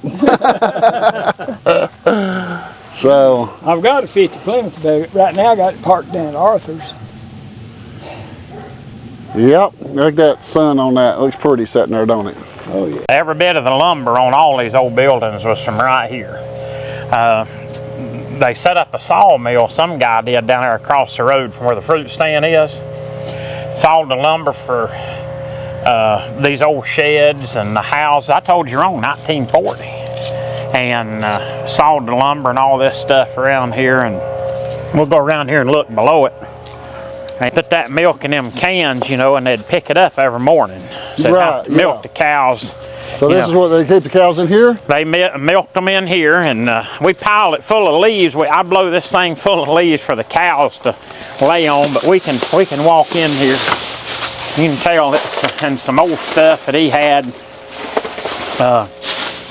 Here his old collars for his mules, and you know, his stuff he used when he was working his horse and everything, because, you know, that's all they had then was that horse, you know. He showed you this down there with the... For the calves, for the calves, you know, nurse, and yeah. blinders, you know, for them, and bits and all that. Wasn't the blinders more for mules? They had mules too. Okay. Yeah, and he had a big old horse he called Maud. I don't remember, but I've seen pictures of her. And now these steps here, they'll get you. I fell down these 3 or 4 times. Oh my goodness. Coming down, but you know, he left a hole here in the middle where he could throw the hay down from the loft, and so I've spent a lot of this was my playhouse when we was little. Me and Jonathan, we spent a lot of time in here playing.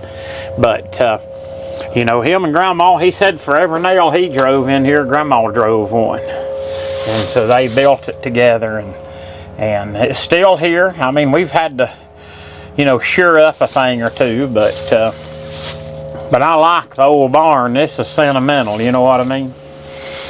Yeah, I love old barns, old outbuildings, don't matter. I like seeing stuff like that right there that's still hanging, that's been there for decades now. You know what, I'm 53 and I never remember that not hanging there. Yeah. I mean, I don't guess it's ever been off that nail. If it was, I didn't take it off. And so, yeah, the cow, there stands my bull. He's standing in that feed room one morning, and he always has this look on his face like, what are y'all looking at, you know? But walk out here and look at this old-timey outhouse. You don't see many of them. People will come up here. This is a double seater. Okay. Yeah. I try. You find a few around, you know. You don't find too many people still using them though. They're about. Well, see, that's what they used. You know, the old house was there, and Grandpa, he's kept up a few chickens and everything in here, you know, and so I have used that thing quite a bit, but it always worries me. I'm afraid I'll get bit by a spider, you know. And so I have people come here just wants to come and use it. That's the truth. Can you believe that? Some of our older customers will say, can I go up and use that outhouse? I said, help yourself. I don't know the enjoyment of it, but you know. Now this one's built way different. Most all I've seen's been would have been vertical boards instead of horizontal. Is that right? Yeah. Like your barn, kind of like the barn, you know, straight up and down. Those are these are actually got a overlap, a shiplap. So this actually kept the wind out a lot better. Yeah, it did, didn't it? Because you got this, you ain't got no cracks in here. Because look at right here, Dustin, check this out. This is a fancy outhouse. It didn't have no cracks in it. Oh, a high-end outhouse. There you go. I never noticed that. Yeah. A high-end deal there. So I didn't realize that the cows had horns. I thought it was only on the bulls. Well, you know, it's kind of funny because a lot of the bulls don't. Now like I told you, my grandparents, them had milk cows. Yeah. And they was Jerseys and Guernseys, and they had horns, and so her horns showed up like a couple generations down the road from that. And so we've got more cows coming. We've just bought some. That bull down there, a friend of mine that's we got the bull up here, but it's her bull. She's sort of getting into the cow business and out here on these Christmas trees and everything. Her name's Savannah, and so that's her bull. And so anyhow, we got the cows bred with them, and we're gonna get some more in, get them bred, and then we'll probably separate him. But yeah, her horns showed up 2 generations later. So that's not common for them to have horns. No, it's not a common thing. Because I thought I might have been off on what I was thinking. But and a lot of the bulls don't have horns, you know, depending on the breed. Now his daddy, the bull's daddy, he's got horns, but he don't. And but she showed up. I thought for a while they was gonna be small, but I mean she's got a big set of horns. So all these is with calves. They're all pregnant. And so, you know, I was hoping they'll be born this month before it gets too cold. And this pumpkin and all, it's really good for them. Like, you know, they're high in protein and vitamins. And so going into the winter, it's good for them to have those. So I usually give them my leftovers or the deer damaged or whatever. And so, but you can tell how they chew them, how they hold their neck straight. That's so they can swallow it without choking. You know, it's kind of a straighter shot, you know. So you'll never see them hold their head down and eat it. They'll get it bit off and then they'll chew it, you know. Grass they can, but harder stuff like pumpkins or apples or whatever, they'll always hold you can watch her here in a minute, they always hold their neck up straight to eat it. They'll get it in their mouth and kind of chew it, and then in a minute they'll hold their head up so it'll, see there. And see, they ain't got no bottom teeth. I guess they'd say bottom teeth they got, no top teeth. Yeah, they got bottom ones and no top. But see how they'll do that? They'll never hold their head down to swallow it. And as they know, you know, but I mean, it's kind of funny watching them, ain't it? And down there, them two's a fighting over that. But I give them about a dozen every day. Oh, do you? Yeah. Spread them out through the day when you come through and throw them something. Like I say, we got plenty of hay. Keep them. A cow can handle the cold weather as long as it's fed good, and they got enough fat on them. They ain't, you know. But you know, any of this is too steep for fruit trees. So you need, you know, just let cows run it. You know, out over there, it's a lot steeper than it looks, and so. This here, you could get by with some of that, but this is nothing but rock. I mean, it is rocky and real rocky. So, you want to come up here and look at these ladders? Sure, let's go see those. And then we'll take the truck out on top of the hill. Okay. I'll show you that old tree. And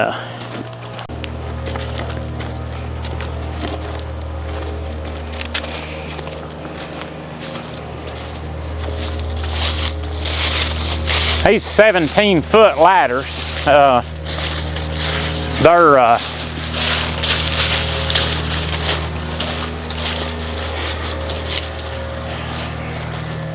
might be a little taller than we need, but most of them is 17 foot. You know, when you're picking, you just try to get it on a good solid limb best you can. You can run up and down them just like steps in your house, you know, all the way to the top. So now, are they putting them in something? They got something that they're putting them in when they pick them up there? Yeah, Yeah, you got a picking bag that goes around your shoulders, kind of like a big apron. Okay. And put them in that and you get it full, you come down, empty it. Now, these is getting ready to be pruned. And so this is next year's apples. See these buds? There's 5 apples in each bud. So, or it'll be 5 blossoms when it opens up. And so the middle one's called a king bloom. And so the ones around it smaller. So lots of times your king blood will get froze, but the others will make it. And so that's why it's so hard not to have a crop of apples. Now, I was asking you earlier what your workers did during the winter, and you said pruning. So what are you cutting off? What are we looking at to cut off here? So right here, first thing you'll do, like in the middle of the tree here, all this growth, this little spray, all this has to come out. All these little twigs, okay. Yeah, and then here on the end, see where this stuff's just kind of growed out. You got to thin this out. See how this limb here is low? Come back in here and cut this one off. And then this here will come down for next year. Or this one will. So this one's too low. And see these marks right here? That was from that hail we had back in May. But see, it done healed over, so it's not going to kill the tree or anything. And then a lot of this here stuff here, like growing up, see these fruit buds on it? You want to come in here and cut some of this off, or maybe take the whole thing off. So what it is, you're basically cutting out the old wood like this and letting the new wood that growed come on and make the fruit, because your apples will be bigger on the new growth. And all this is new, like this here. This grew this year. And see, there weren't any apples on them after the storm, so it just growed wood. So when we get done with it, it'll look totally different, you know. So this is what you do through the winter? Through the winter, yeah, and it takes us all winter to get it done, because, you know, the weather's not always conducive for pruning. You know, these trees here, like, see how that top part looks dead, kinda? You'll come back in and you'll cut it off to that new growth right there. So you're keeping them, you're cutting that top, you're keeping them a certain height, looks like. Yeah, you don't want them to be too tall. I don't want them to get higher than that ladder is, so I can reach them. So, and these are semi-dwarf. These is already a dwarfing tree, because a standard tree, and I'll show you the big one, gets a lot bigger than these. They're just unmanageable, and a lot of them smaller than this, you know, nowadays. But I like this. It's called a 111 rootstock. It makes a pretty good sized tree. They don't blow over. They're drought resistant pretty much, and so this is kind of my favorite here. So and they produce good. This is Stamen Wine Sap is the variety. And like I say, normally there'd be leaves on them, but the hail just stripped them off. So, but they got plenty of buds for next year, so if something don't happen. And then we keep a herbicide strip sprayed under the trees. Okay, y'all see this? Yeah, mice. You get a lot of pine voles and stuff, and they'll eat the roots on your trees and kill the tree. So they really don't like bare, the voles don't like bare ground. So if you keep them sprayed under pretty good. A vole, ain't that like a rat? It is. But digs underground. It's a short-tailed rat. It digs underground. It digs underground, and they'll eat apple tree roots. Yeah, they're big too. They are, and they'll kill them. And so, but if you keep it sprayed, you know, when I was growing up, they didn't spray under the trees. My grandpa put us out here, didn't even have a weed eater. Had one mowing sizes, you know. And boy, that's what I done. I'd get home from school, I'd come up here and pile brush and all that when my grandpa was pruning, or pick apples, or mow under them with a weed eater. I think he was giving me $2 an hour or something like that, you know. But I thought that was big money, you know, back then. You'd have done it for free, wouldn't you? I'd have done it for free. So. I can tell by talking to you, you love coming up here. And did a whole lot, you know. So, but yeah, it's, you know, he, like I said, he had me doing a lot of things that probably weren't, what would you say, OSHA approved. He put me on the tractor. He said, when I was 12, because I'd already knew how to drive it. He said, I'm busy, got a lot of stuff to do. He said, I need you to mow the orchard. He said, just watch them steep places. I said, all right, you know, and that was about, don't worry, you know, you don't need any ear protection or anything. Don't worry about that. That's why my ears rings all the time. And so, just go out there and mow it, and it'll be all right. Said once, and he said too. He said there's a rock sticking out of the ground here and there. Said you might ought to watch for that. So anyway, it was interesting. You'll not get bored doing this, I'll tell you that. We'll go out on the hill and then we'll come back with these old buildings here. Okay, yeah, I was going to ask you about them. I like them. All right, you're getting to understand I like them old buildings. Oh, yeah. That's part of the old buildings and structures are part of Appalachian history, you know. For sure. And see, they built these when they had nothing, you know. And I mean, I still use that when I start with grater apples and everything. And I could put up a new one, but I don't enjoy that. I'd rather be in something my grandpa fixed. Something with history with it. Yeah, that's it. New building don't have that history. They don't have the history. And the memories that you got from growing up here and doing it your whole life. Yeah. So how old would these trees be here, maybe? These here's 25 years old. So now these here's only about, let's see, these here's about 14 over here, yeah. Now when you plant these trees, do you do your own cuttings, or how do you do this? Some of them we do. My grandpa, you know, he's a grafting, he is an expert grafter, and so he grafted, because a lot of these varieties, these heirlooms, can't get. So we have to, explain grafting a little bit to people. Okay. So they'll we'll get out here. Okay, you're going to show us out here? Okay, yep. Great, yeah. This right here is where we was, and I'll give you some pictures of this before we leave, but this right here is the oldest tree in the orchard. This is that black twig apple tree. That's the one in the picture that you're standing in front of. Yeah. Yeah, it's 77 years old. Well, and here's an I believe we got one. Let's tell you what. You ever had one? See here where the hail hit it? Yeah. But my knife's clean. Don't worry about that. This is the black twig. Oh yeah. Kind of sweet, kind of tangy. And keep them a while, they'll get real greasy. They'll feel greasy feeling.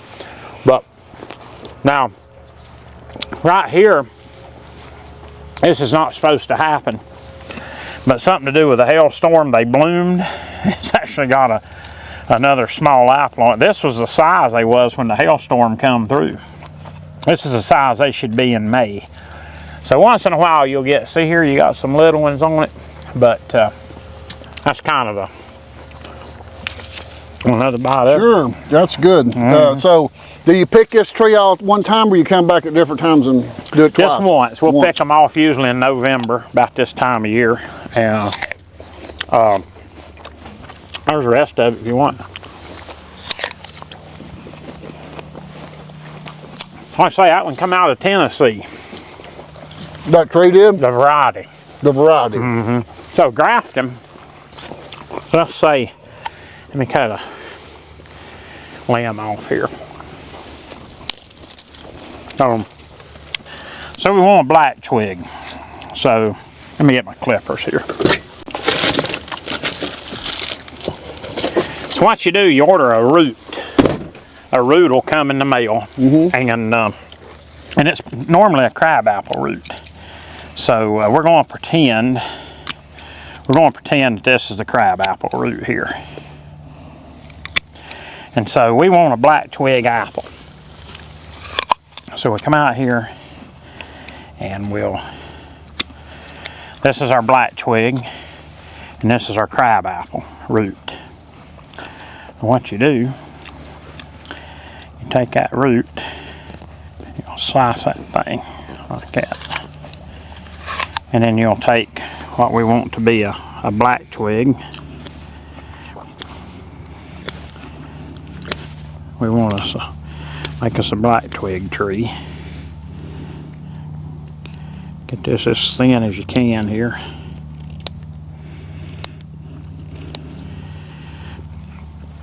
You'll piece this together.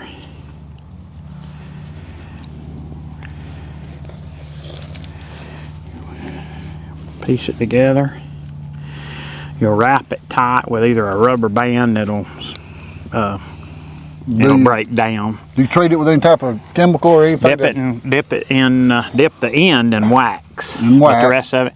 Ban this, you plant the root in a pot or whatever, and there's your. Now, why do you start with the crab apple to start the growth? It's just a root, so it don't really have to be a crab apple, but that's normally what they say. But does it grow any crab apples later? No, it'll only grow this. Okay. Nothing will come up from this root. So let's just say you got the tree standing here, and say I decide I'm gonna put me a limb of Golden Delicious in it. Do the same thing, just come to the end of it, slice it, put your Golden Delicious limb in there, wrap it up, and there you go. And it'll grow from there and it'll have that. It'll have Golden Delicious. This whole limb will be Goldens, the rest of it will be a black twig. So my grandpa's got one tree there, it's got 120 varieties on it that he's grafted into over the years. And so it's simple. I mean, it's easy done, and he's done it for all the orchards here in the community and in the mountains and for people, and you know, that's one reason he's being put in that Agriculture Hall of Fame. You know, he was on the Farm Service Board for 30 years, and then he grafted for everybody, plowed everybody's garden, and you know, taught at the community college for several years about grafting and horticulture, and then you know, so he's been in the middle of all of it for a long time, and so that's one reason they're putting him in, because he's done a whole lot for agriculture here in the county. And so, and then he was a community handyman too when he was not in the orchard. You know, he worked on people's pumps and wells and their carpentered in their houses, whatever needed to be done, you know. Yeah. So he kind of done that too. And so So you still get apples off this tree? Oh yeah, yeah.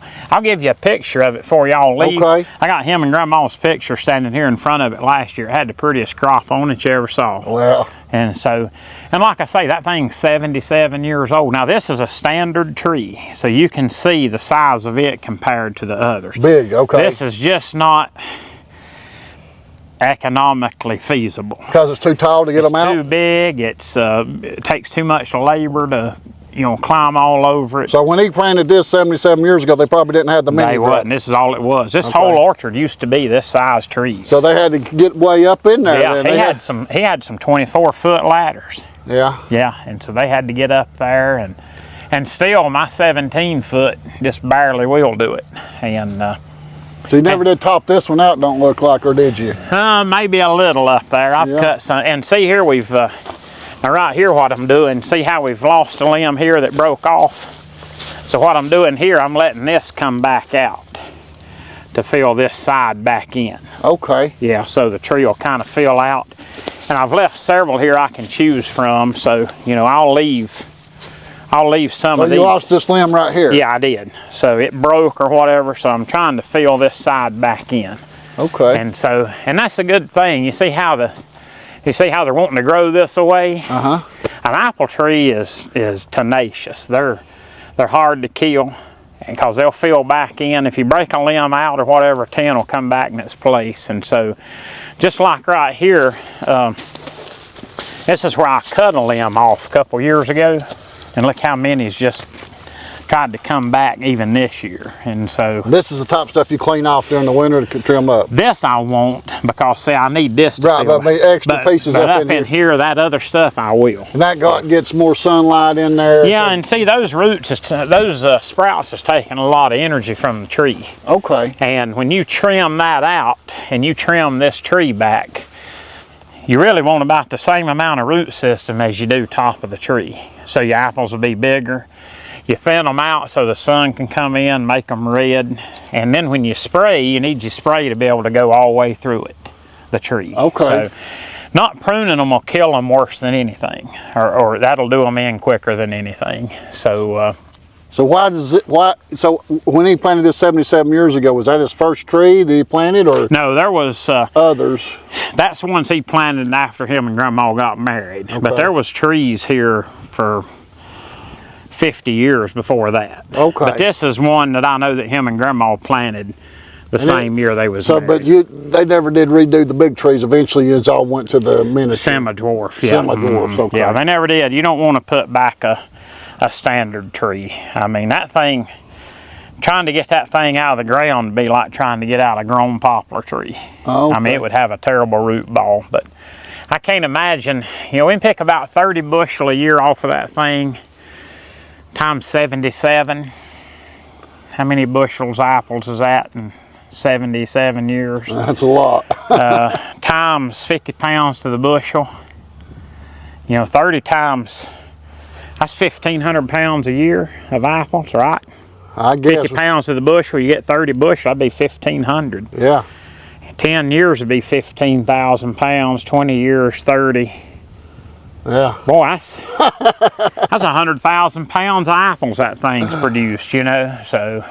But, you know, it produces good, but there again, that's kind of like the old barn and the old sheds. It's more sentimental than anything. You keep it because of I keep 77 it. years. There was two of them, and lightning hit one of them, and but that one, it stood it. If that thing could talk, you know what I mean. But been there my whole life, and I'll be there after you're gone, maybe. I hope so. Yeah. Well, I hope I'm. I'd like to outlive it, but I don't know if that'll Do you have happen. any kids? No, don't have any. No, that's never had any. I'm gonna take out these 2 rows here. We're gonna put more Christmas trees. We're gonna plant several every year. That's what she's wanting to do. So that's kind of what we're aiming for. So. Oh yeah, good view up here, ain't it? That'll keep the deer off my Christmas trees. Oh yeah, they Yeah. eat that and leave the Christmas trees Yeah. alone, huh?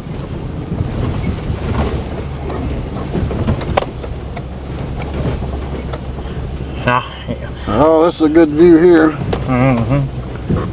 Beautiful. Now, what's this mountain we're seeing all the way over here? That's the Blue Ridge Parkway. That's the Blue Ridge Parkway. yeah. Okay.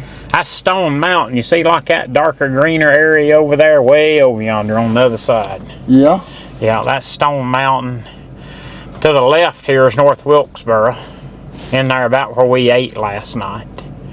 And then if you could see on the other side of that, you should see Tennessee, Virginia back this way, of course. But yeah, that's the Blue Ridge Parkway across there. Wilkes County's in a bowl. There's mountains all around it, you know, except for the valley down there. That's why I don't never have many tornadoes or anything like that. And it's a windy spot up here and rocky, but it grows good apples, and apparently it's going to grow good Christmas trees. I'll circle back up around by them a second, and we'll shoot down with the pumpkins and then come back up to the old building there. But yeah, we're going to plant. We done those trees for a test run. We wanted to see how they'd do, and you know, see the light colors, all the new growth they put on this year, and so we're pleased. We're pleased that they've done good, and we only lost a few from somebody hit a few with a weed eater. I don't think I know who his name was, but so you know, we usually retail apples till Christmas. So we thought, you know, we need at least enough Christmas trees to start selling with the apples. And nobody in Wilkes has done it, but right here it's a little over 2,300 feet, and they suggest being over 2,000 feet for it. So I'm gonna go ahead and take these trees out here and a few more rows there, and we're gonna fill this whole area in here with your Christmas trees. And we want to do some every year. That way, once they start coming in, we'll have, you know, trees every year from that point on. So how you plan on selling? You gonna let people pick their own out here? Or we may do some of that, and then we may then we'll sell a good many down there at our retail Cut too. some So, and- yeah, cut some and then let them come up here. I think they'd enjoy coming up here and I seeing don't guess the you view. see that too much no more. People getting to actually cut trees. That's kind of a thing of the past too, ain't it? It is, and especially with the view like Yeah, we got yeah, out here. yeah. You know. Thought maybe it'd be a good Set you place. a hot chocolate stand up here and sell them some hot chocolate. That's what we was talking about, yeah. Because you would need it by Christmas. Yeah. That wind, they ain't much between here and the North Pole, you know. And these here, these 2 rows of apple trees right here at the bottom is the second oldest trees in the orchard. They're limber twigs. And I've lost a couple right there, but these 2 rows here, they are 60 years old. And Grandpa planted them, but for whatever reason, they produce the best limber twigs in the orchard. Or something, but they do really good. So want to hang on to them. And we grow pumpkins down here at the bottom of the hill here, and we irrigate them. We pull water out of the pond to irrigate with. Now that's not the same pond we was looking at earlier. No, that's a different one. Yeah, this is different. This one wasn't built just for strictly irrigation. This one was, but it, you know, we water our pumpkins. Of course, all the pumpkins is picked, but I can show you where they was and everything. So that's where they've been grown over here for years. Yeah. The same place. Yeah, and we inch up the hill a little bit. We can come a little bit more, but you don't want to get too far up. It just turns into a patch of rocks. And I don't, hooking them with a plow ain't no fun. Been a lot of deer in these pumpkins and everything. Deer loves them, but they like them better when they're green than they do when they turn orange for whatever reason. But so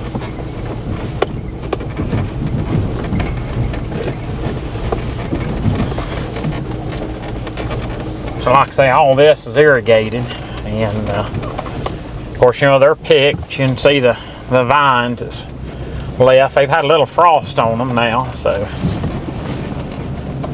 And so I leave this grass strip in between them so it won't wash. And also I need to be able to drive through here to spray them and all that. And I can send you some of that video. Okay, that'd be good. There. Even spraying the apples and all that.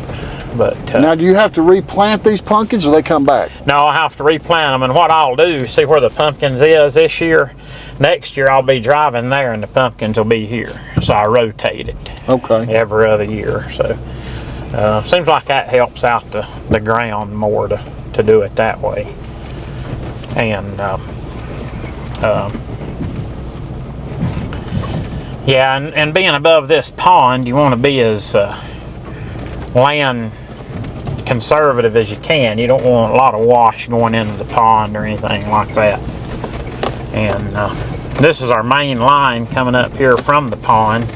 That's a 3-inch water line that comes up from there, and we got a booster pump there halfway, because it's a pretty good ways from down there to the top there, so we have to give it a little boost to get it on up there from down here.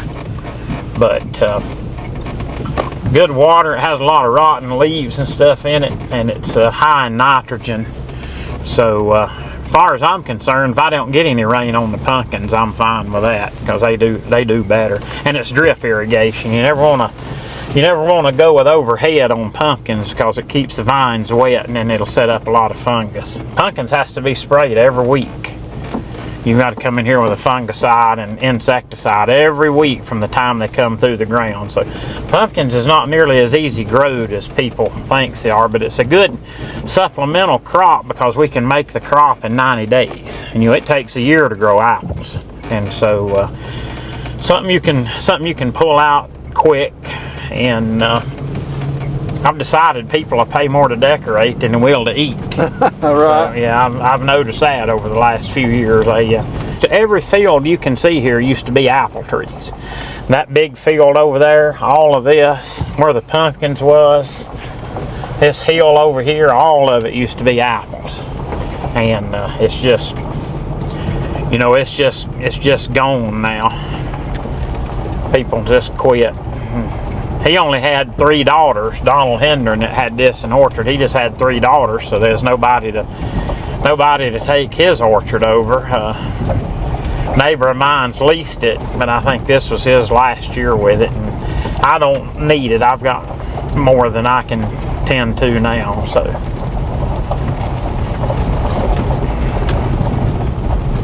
It's a pretty pond there.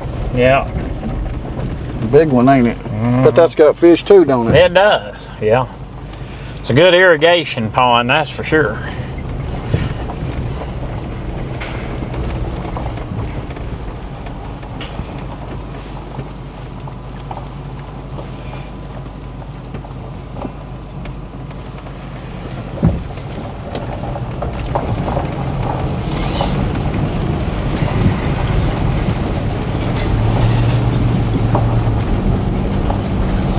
I used to pack apples years ago in that old barn down there, and but like I say, all this was an apple trees up there where they're building that big old house and everything, and so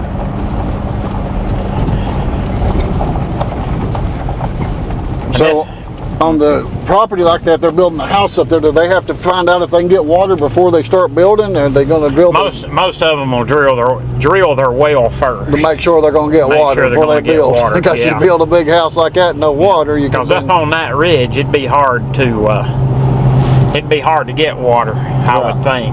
Of course, I don't know. My house is on top of that hill right there, and I only went 240 feet and got 20 gallons a minute. But out at the community center, we went 800 feet and only got 10 gallons a minute. So you just never know. I don't know how. Looks like with today's computers, they could about scan it and tell you where the water was, you know. But most people up here had a spring anyway. My grandparents, they're still using a spring, and my mom and daddy, and a lot of springs. And I've been to most of them because when I was growing up, I always went with my grandpa to fix people's springs and their pumps. So I was usually with him, so I can about take you to all of them that people use this for their houses. In fact, his. Do you have a spring house? Yeah, his is right over there in the bottom there, below that, right in that ditch up through there is where my grandpa's spring is, and that's where we water the cows from and everything. It's off down in the bottom there. In fact, if the power goes out, I got a fence that's run through there down to that branch where I can put the cows to water them if I need to. Been several times, you know, we've had an ice storm back a few years ago. The power was out for 2 weeks, and then of course with Helene, and then do you remember Hugo? Yeah, that's been a while back. Yeah, Hugo come through in '89. That's where my mom and dad lives there, and we was out of power a long time. My sister lives here, so we're around right smart a family. I guess that's a good thing. But most people up here has their, like our family's right in this area. Most people, like the Robinsons, their families, you know, most of them still in the same circle, you know, and we'll ride back up there to the old backer barn and stuff.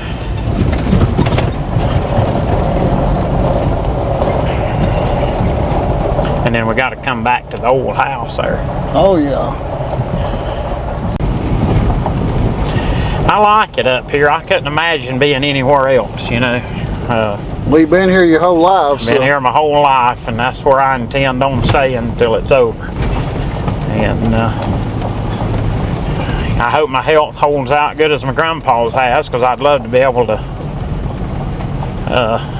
grow apples. And he helped us up, and him and Grandma both helped us up just a couple of years ago, you know, in the orchard, and picking and driving the tractor for us and all that.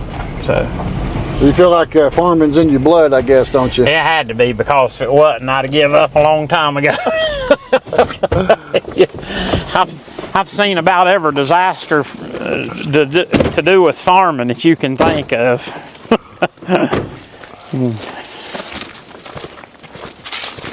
You said something about some canning stuff. Yeah, we'll show that at Grandma's there. Oh, okay.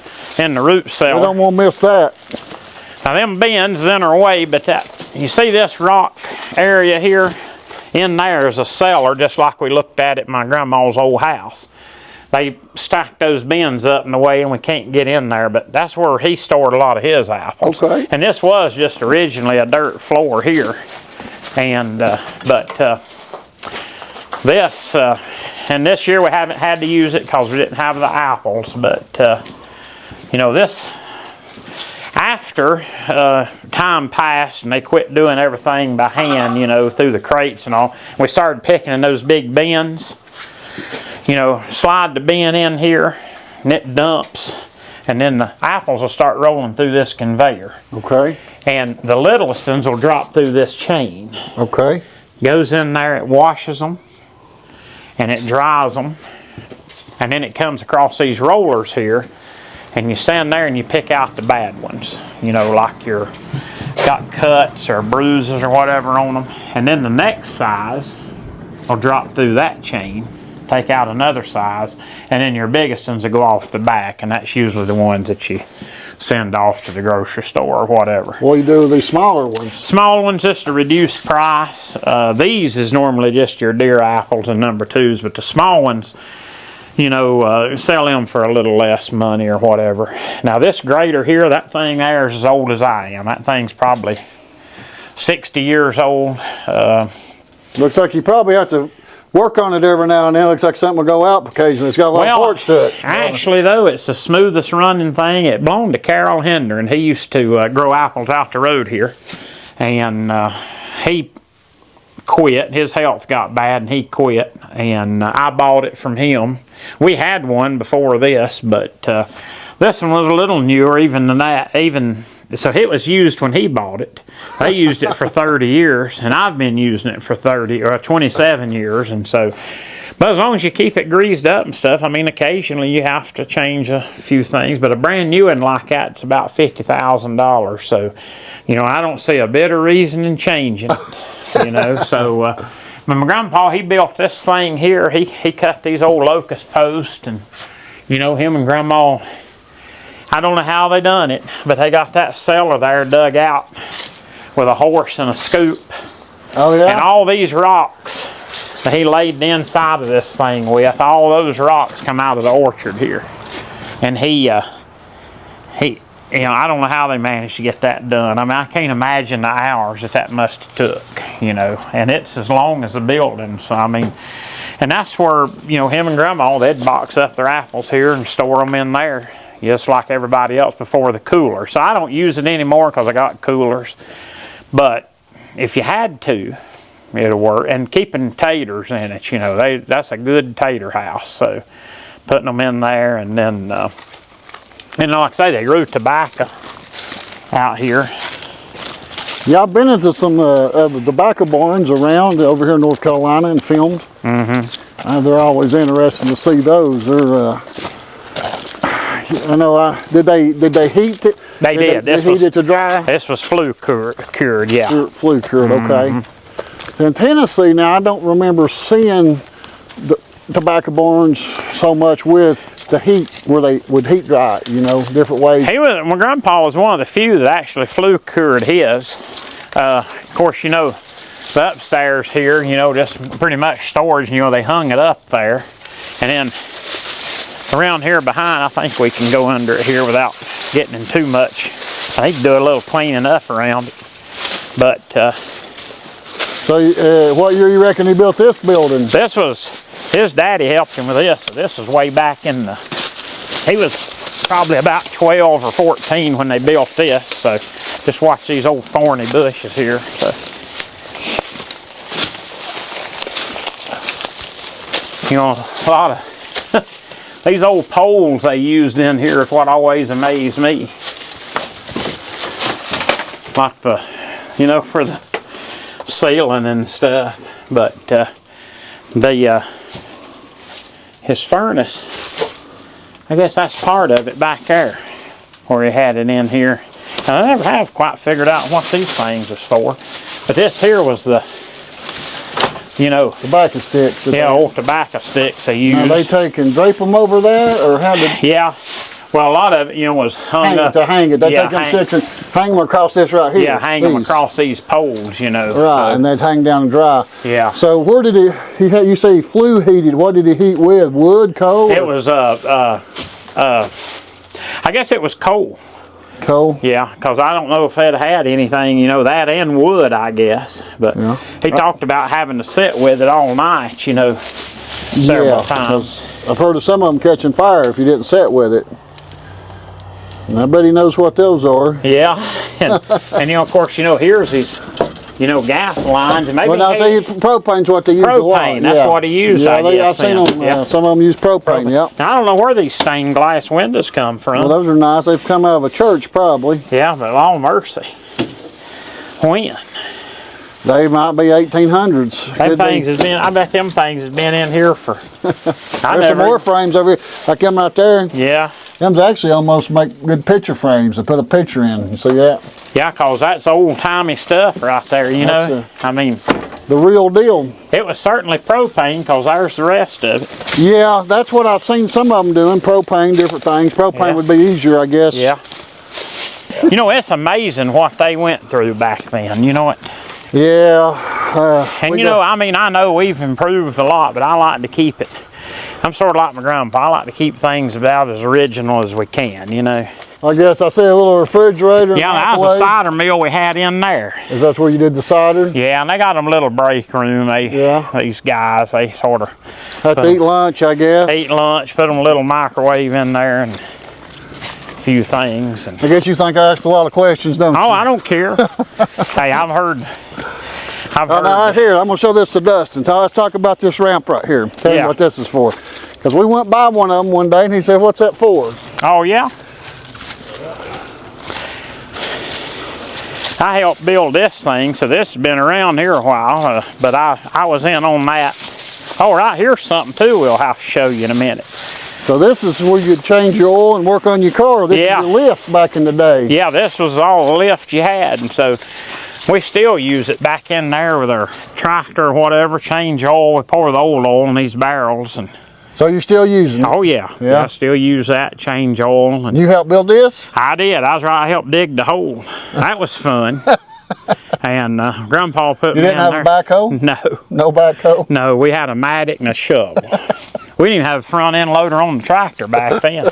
So we got in there with a mattock and a shovel, and old Scoop up there, he put on the tractor and sort of kept the dirt moved out of the way. We see all these old roots. Me and Doug Lunsford, I was telling you about last night from out the road, me and him got in there and we dug that thing and dug and chopped roots and chopped roots. The only good thing about it was in the shade. Because I remember doing it in July and August. I was out of school though, and I still rather be doing that as So there you changed a motor mount out on something, yeah. or transmission mount or some kind Yeah. of mount. I need to get that junk up and haul it to the dump. Now right here's something, see if y'all know what it is. I bet you had neighbors come use this sometimes too. All the time. All the time Yeah. to change oil. And you got any idea what this is? It looks like a scalding That's exactly what it scalding is. trough for hog. That's where they kill the hog. Yeah. Bring him down here, heat that up, and roll him in there, and So you put the fire up underneath built this? the fire up under there. So would you move this out first, or how'd you get the fire up Just underneath? shoved it up under there. Most time use old slabs from the sawmill. Okay. Stick up under there. Grandpa get it to 140 degrees. Now, has it got a flue that comes out over here for it to pour? Yeah, draw? yeah. Okay, You so put that draws- on top of it. That draws you fire through there. Draws the fire through there, and has chains you hook on each side and kind of douse him up and down, and then roll him out here. And Now this is to put him on right here. They built this up. right here. There's the scrapers. Scrape the hair off with him. Yeah. Yeah, and you get him out, and just start scraping away. How old was you when you started helping with that? Little. Well, This is little as I could be. It didn't. so what'd you think about the hog butchering? Did you like it? Yeah, I didn't really. Yeah, I mean, Just part of farm it's life. whatever my grandpa done. I liked it. Yeah. He could eat dirt, and I'd liked it. So it really didn't make any difference. You know, whatever he was going to do, I was right in there to do it too. So, but my grandpa always cheated. I'd have to be up here on my hands and knees a scraping, and he'd put his head down here, and he could just stand here and clean his head. You know. Had the rest of us up there on our your hands and knees a scraping that old hog, and then he'd hang him up. Let's see. he'd hang him up with this thing. You know, put the, you know, had one on each side, hang him up there. And that's what you put in his mouth and pulled him out of the scalding vat with. And Grandpa, he'd put him up there. Now, did you have a smokehouse? Yeah, I'll show you right out here.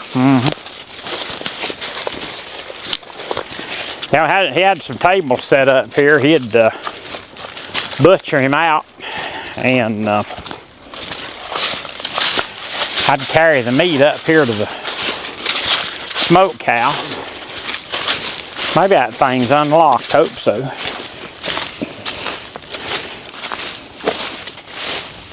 There's an old 1950 hay baler.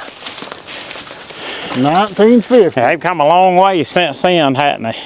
Well, I've never used one, but it looks like it'd still be usable. You probably could. I've been wanting to haul it to the junkyard, but my grandpa thinks it's a prized possession. Well, yeah. Just sitting here covered up and leaves, so.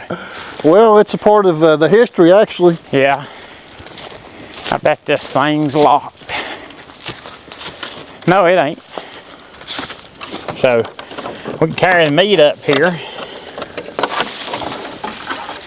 And put it in here on these old tables. He'd salt it down, you know, all this salt. That wood will never rot, will it? And then when he got it done, after it laid here and cured out, they'd put it in brown paper, burlap sacks, and hang it up in here.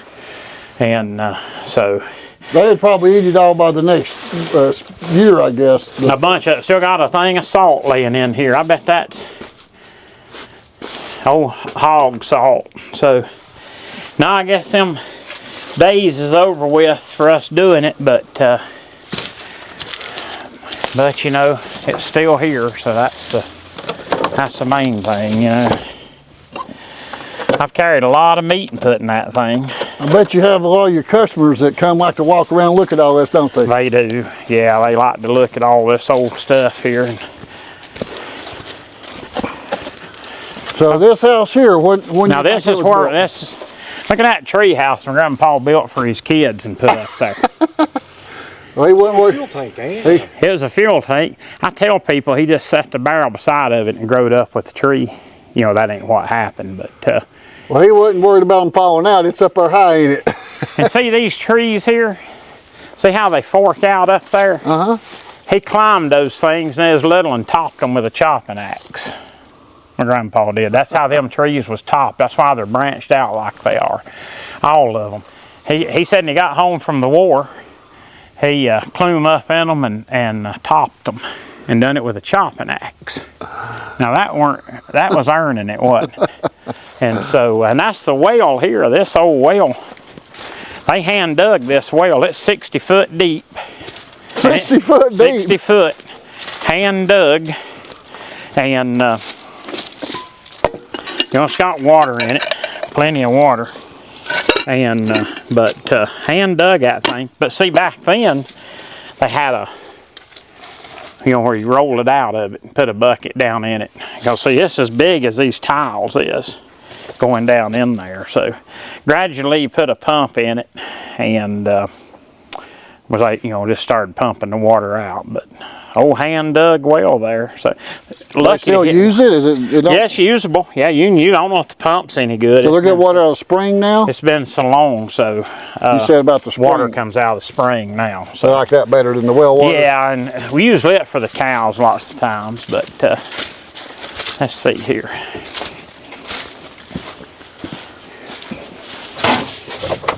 Oh good, it's unlocked. Let me move this stuff out of the way here. There's a bunch of junk in here, but we can still.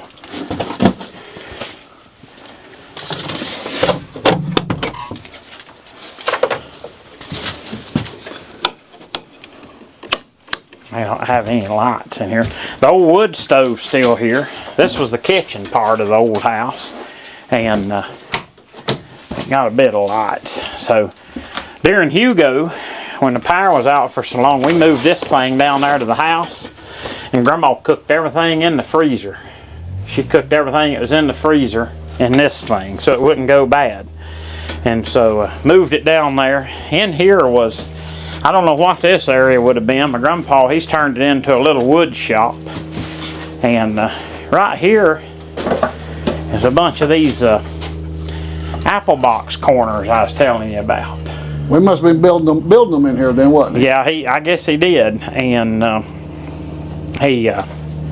his mom and daddy both passed away here in the house, and so he just likes to get in here and piddle around, build a few bird houses, and there's the sides to the apple boxes. You can step back in that room there. There's the sides to them, and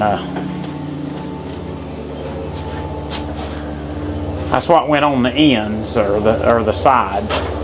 You reckon you'll ever build them? I doubt it. I'd like to turn this into an Airbnb one of these days. This house, yeah. I'd like to come in here and redo it, but leave it as old-timey as I can. We'll build all them boxes up and sell them. You'll have the money to remodel Well, it here. probably could, you know what? And let's go up. Stamp them all with your name, Orchard's name on them. Yeah, let's go upstairs here. This is, Oh, okay. yeah.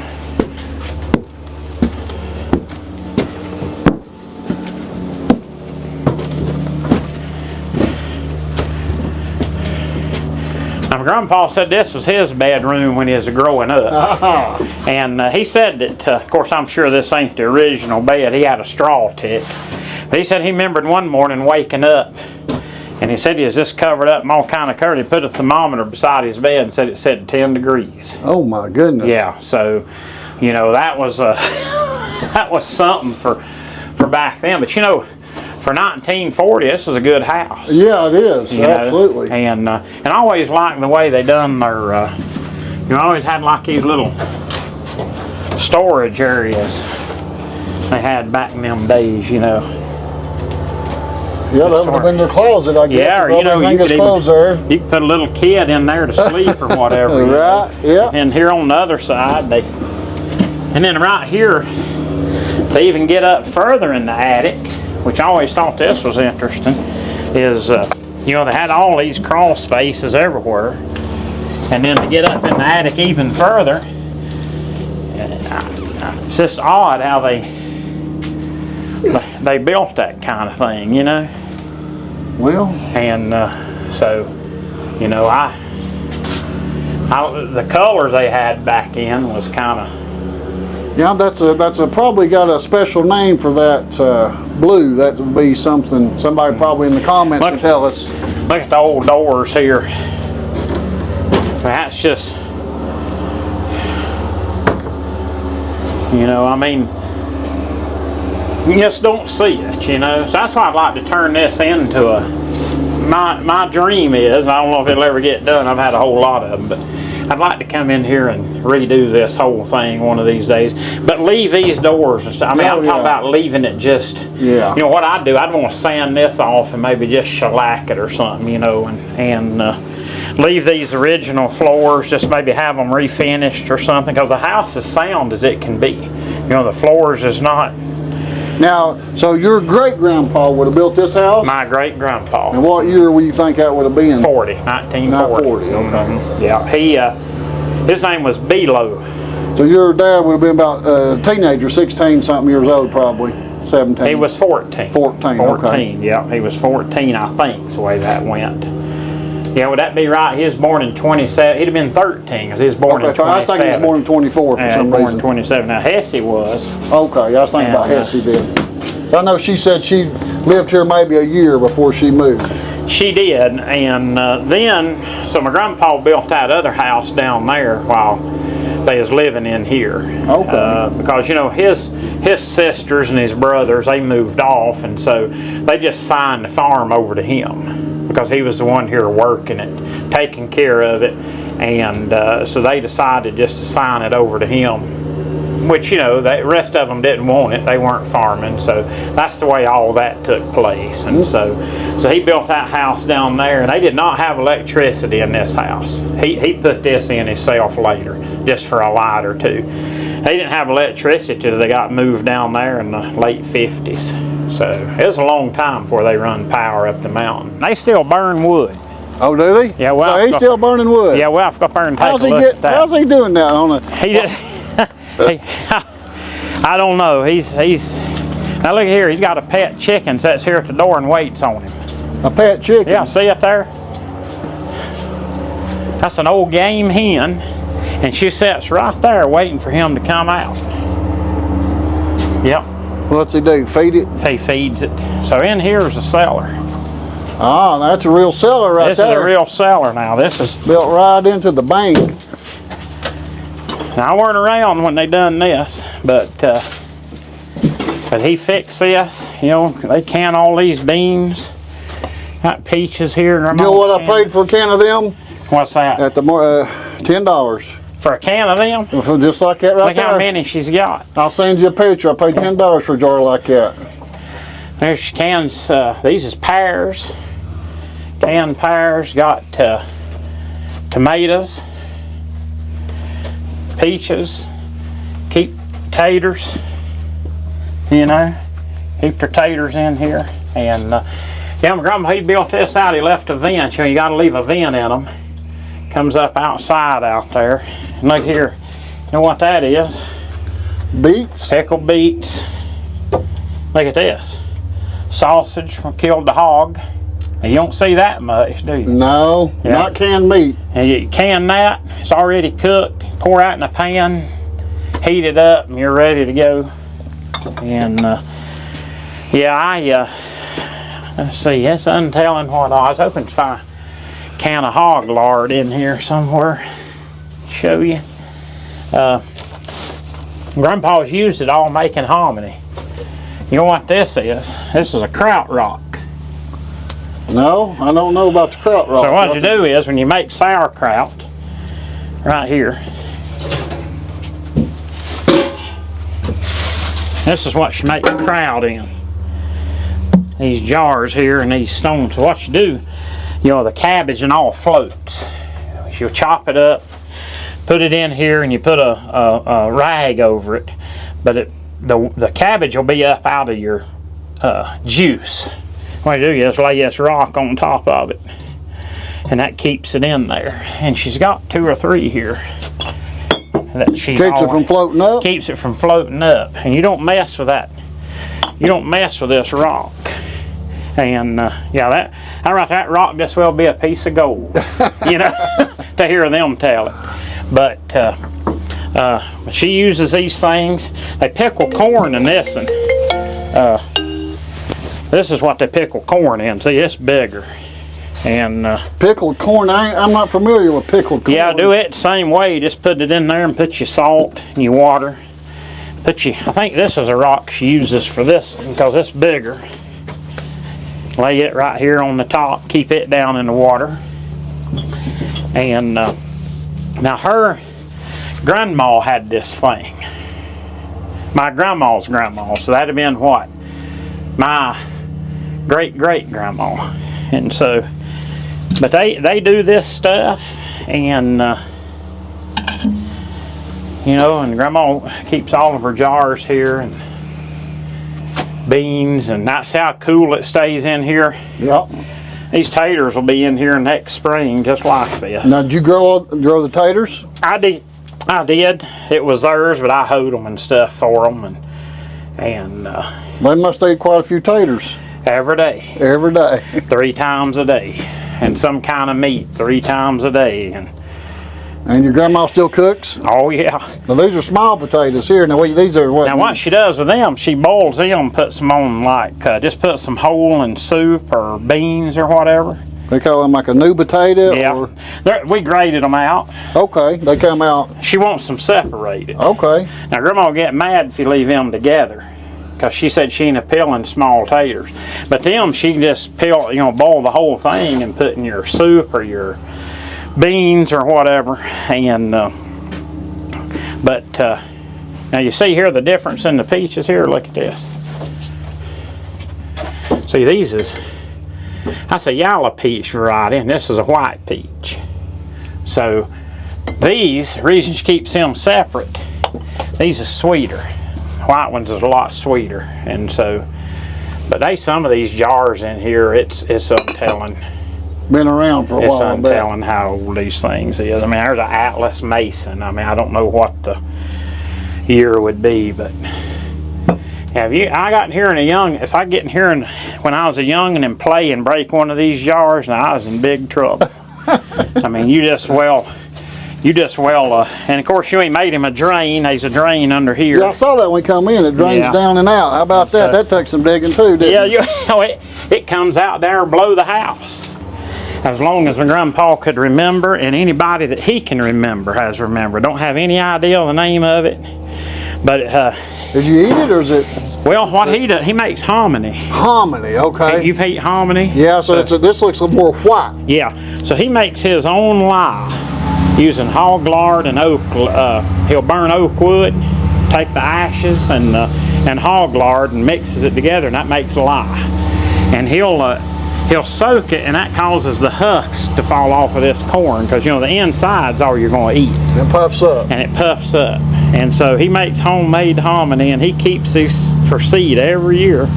That's that rose standing there in the garden. That's his hominy. He just pulled this the other day, and so and I think he's been feeding a little bit to that chicken. But looks like you'd get up in here and get it whatever. but he said anybody, his daddy grew it, his grandpa. He said anybody in this area, he don't no idea where it come from. But mainly used for hominy though. Hominy or feed. For this here now. Yeah, that's water stove. You've probably seen them. I've never really So what it is, been around one much, but I have seen them. this top's full of water. There's 100 gallons in it. You burn your wood in there. It heats that water, and a pump circulates it through the coil in the house. And so the wood never goes in. It's just right here it's putting it right in. here. He'll be up here. Now look, this is the way the woodshed has to be by the end of August. It has to be absolutely crammed full, or he ain't happy. Well, this has been a great honor to come and do a tour of the Parker Orchard and Farms here. Been a big day. It's a lot that we saw today. I've done a lot of talking, but I'm good at that. So. You are. I'm sure people's going to want to come and visit, so we're going to talk about when you're going to be open and so forth. Well, we'll be closing around the 15th of November. Normally we stay open till Christmas, but you know, with a hailstorm and everything, it's just don't have the supply to stay open that long. So we'll be closing around the 15th this year, and then barring no bad luck or no freezes, we'll be opening back up with peaches about June the 15th of next year, 2026. Okay. And you know, a good crop of apples will run from middle of June on through Christmas. Okay. And then we'll be closing up around Christmas next year. So you know, barring no bad luck. Right. No crystal balls with farming. Right. Farming, you never know what might strike. No. Pestilence or and it's always storms. Something. You can bet on that. You know, storm, freeze, insects, you know, a dead Christmas tree, you know, anything can happen. So well, I know people, you're going to have some problems because people's going to look around like we did. They're going to say, can we wander through the back? We're open to it anytime. We've never had any problems. You start selling them Christmas trees, what you got to do is make you a little Christmas path. And well, that's what she's wanting to do. Like I say, Savannah Cole, she's kind of behind, she's the brains behind that. So she'll be planning out all kinds of stuff. That'll be amazing for people to be able to come to a real working farm and then walk around and see some of those structures that we got to see today. And that's why I like leaving them there, because people does like to see them. And I found some stuff today I didn't even know I had, like those old picture frames and stuff. So yeah. I love, you guys, Dustin, I love going through an old building and I can go by and I can say, that's been locked up for 50 years. I'd love to see in that. Well, we got them. Like I say, I found some stuff today I didn't even know I had. So anyway, plenty of stuff around here, plenty of old buildings for them to look at. So anybody ever wants to see them is welcome to look at. And we even got to see some cars today, your dad's cars. Yeah, old cars, yeah. Mama said if you come home with another hunk of rust, she's going to kick him out. So. He'll be up there with his cars, won't he? Yeah, but like I said, it's all been a blessing. Farming's not easy, but you know, I've got to spend 53 years with my grandparents, still got them. I don't know how many people my age has their grandparents, but not many, and so it's been fine. It's worked out fine. You know, they got 7 grandchildren, 3 children, and I was really the only one that was ever interested in doing the farm. So, you know, anything I could do to make my grandpa happy, I was good with that. So, whether it pays anything or not. So, you know. I don't know if you caught it in the video for his filming it. He said that when he got in trouble, they wouldn't let him come up to be with his grandpa. Oh yeah, Mom and Daddy wouldn't let me come up to see them, and that was the most devastating thing could ever happen. You know, I'd beg them for a spanking. You know, I'd rather had Daddy's. Not coming up here was the absolute worst thing could ever happen. So, Yeah. you know, the first store I remember going in my life was with my grandpa. We went down here to Lenny's Mill to get cow feed. And there's an old store just out past there. Her name was Mildred Mayberry. She run the store.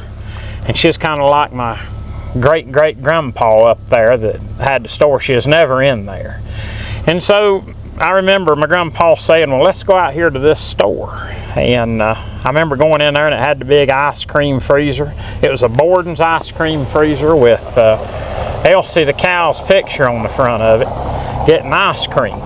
And I guess I was 5 or 6, but you had to blow the horn, wait for Mildred to come down there, you know, and then she'd sell you. I don't know how old the ice cream or the Vienna sausages was, but they're still good. So, you know, but I have a lot of firsts I can remember, and so That's some amazing memories. See, I don't remember but only one of my grandparents, and she passed away in the 70s, so early 80s, and didn't spend much time with her. So that's amazing the time you've got, and we're gonna let you get back to work, and we'll see you on the next trip. All right, God bless you. Yeah, you too.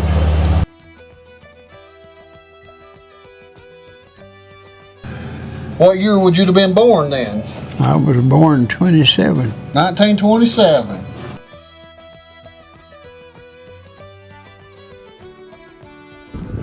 There you go. There you go.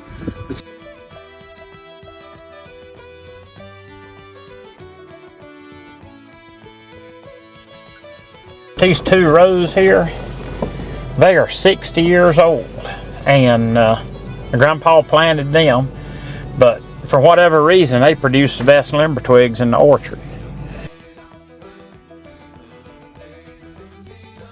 Believe it or not, they hauled most of them in a horse and buggy to Statesville and Charlotte.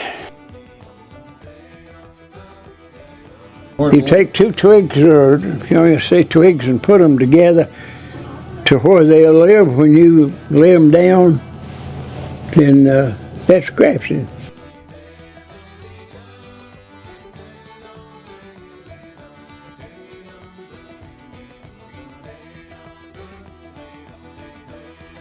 You'll not get bored doing this, I'll tell you that.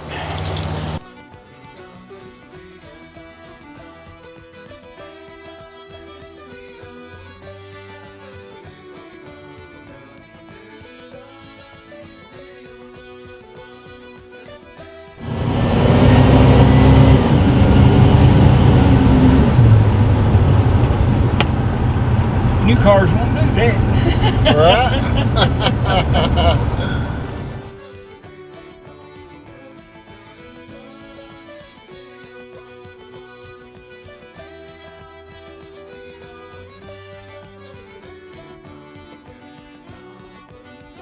Farming's in your blood, I guess, don't you? It had to be, because if it wasn't, I'd have given up a long time ago.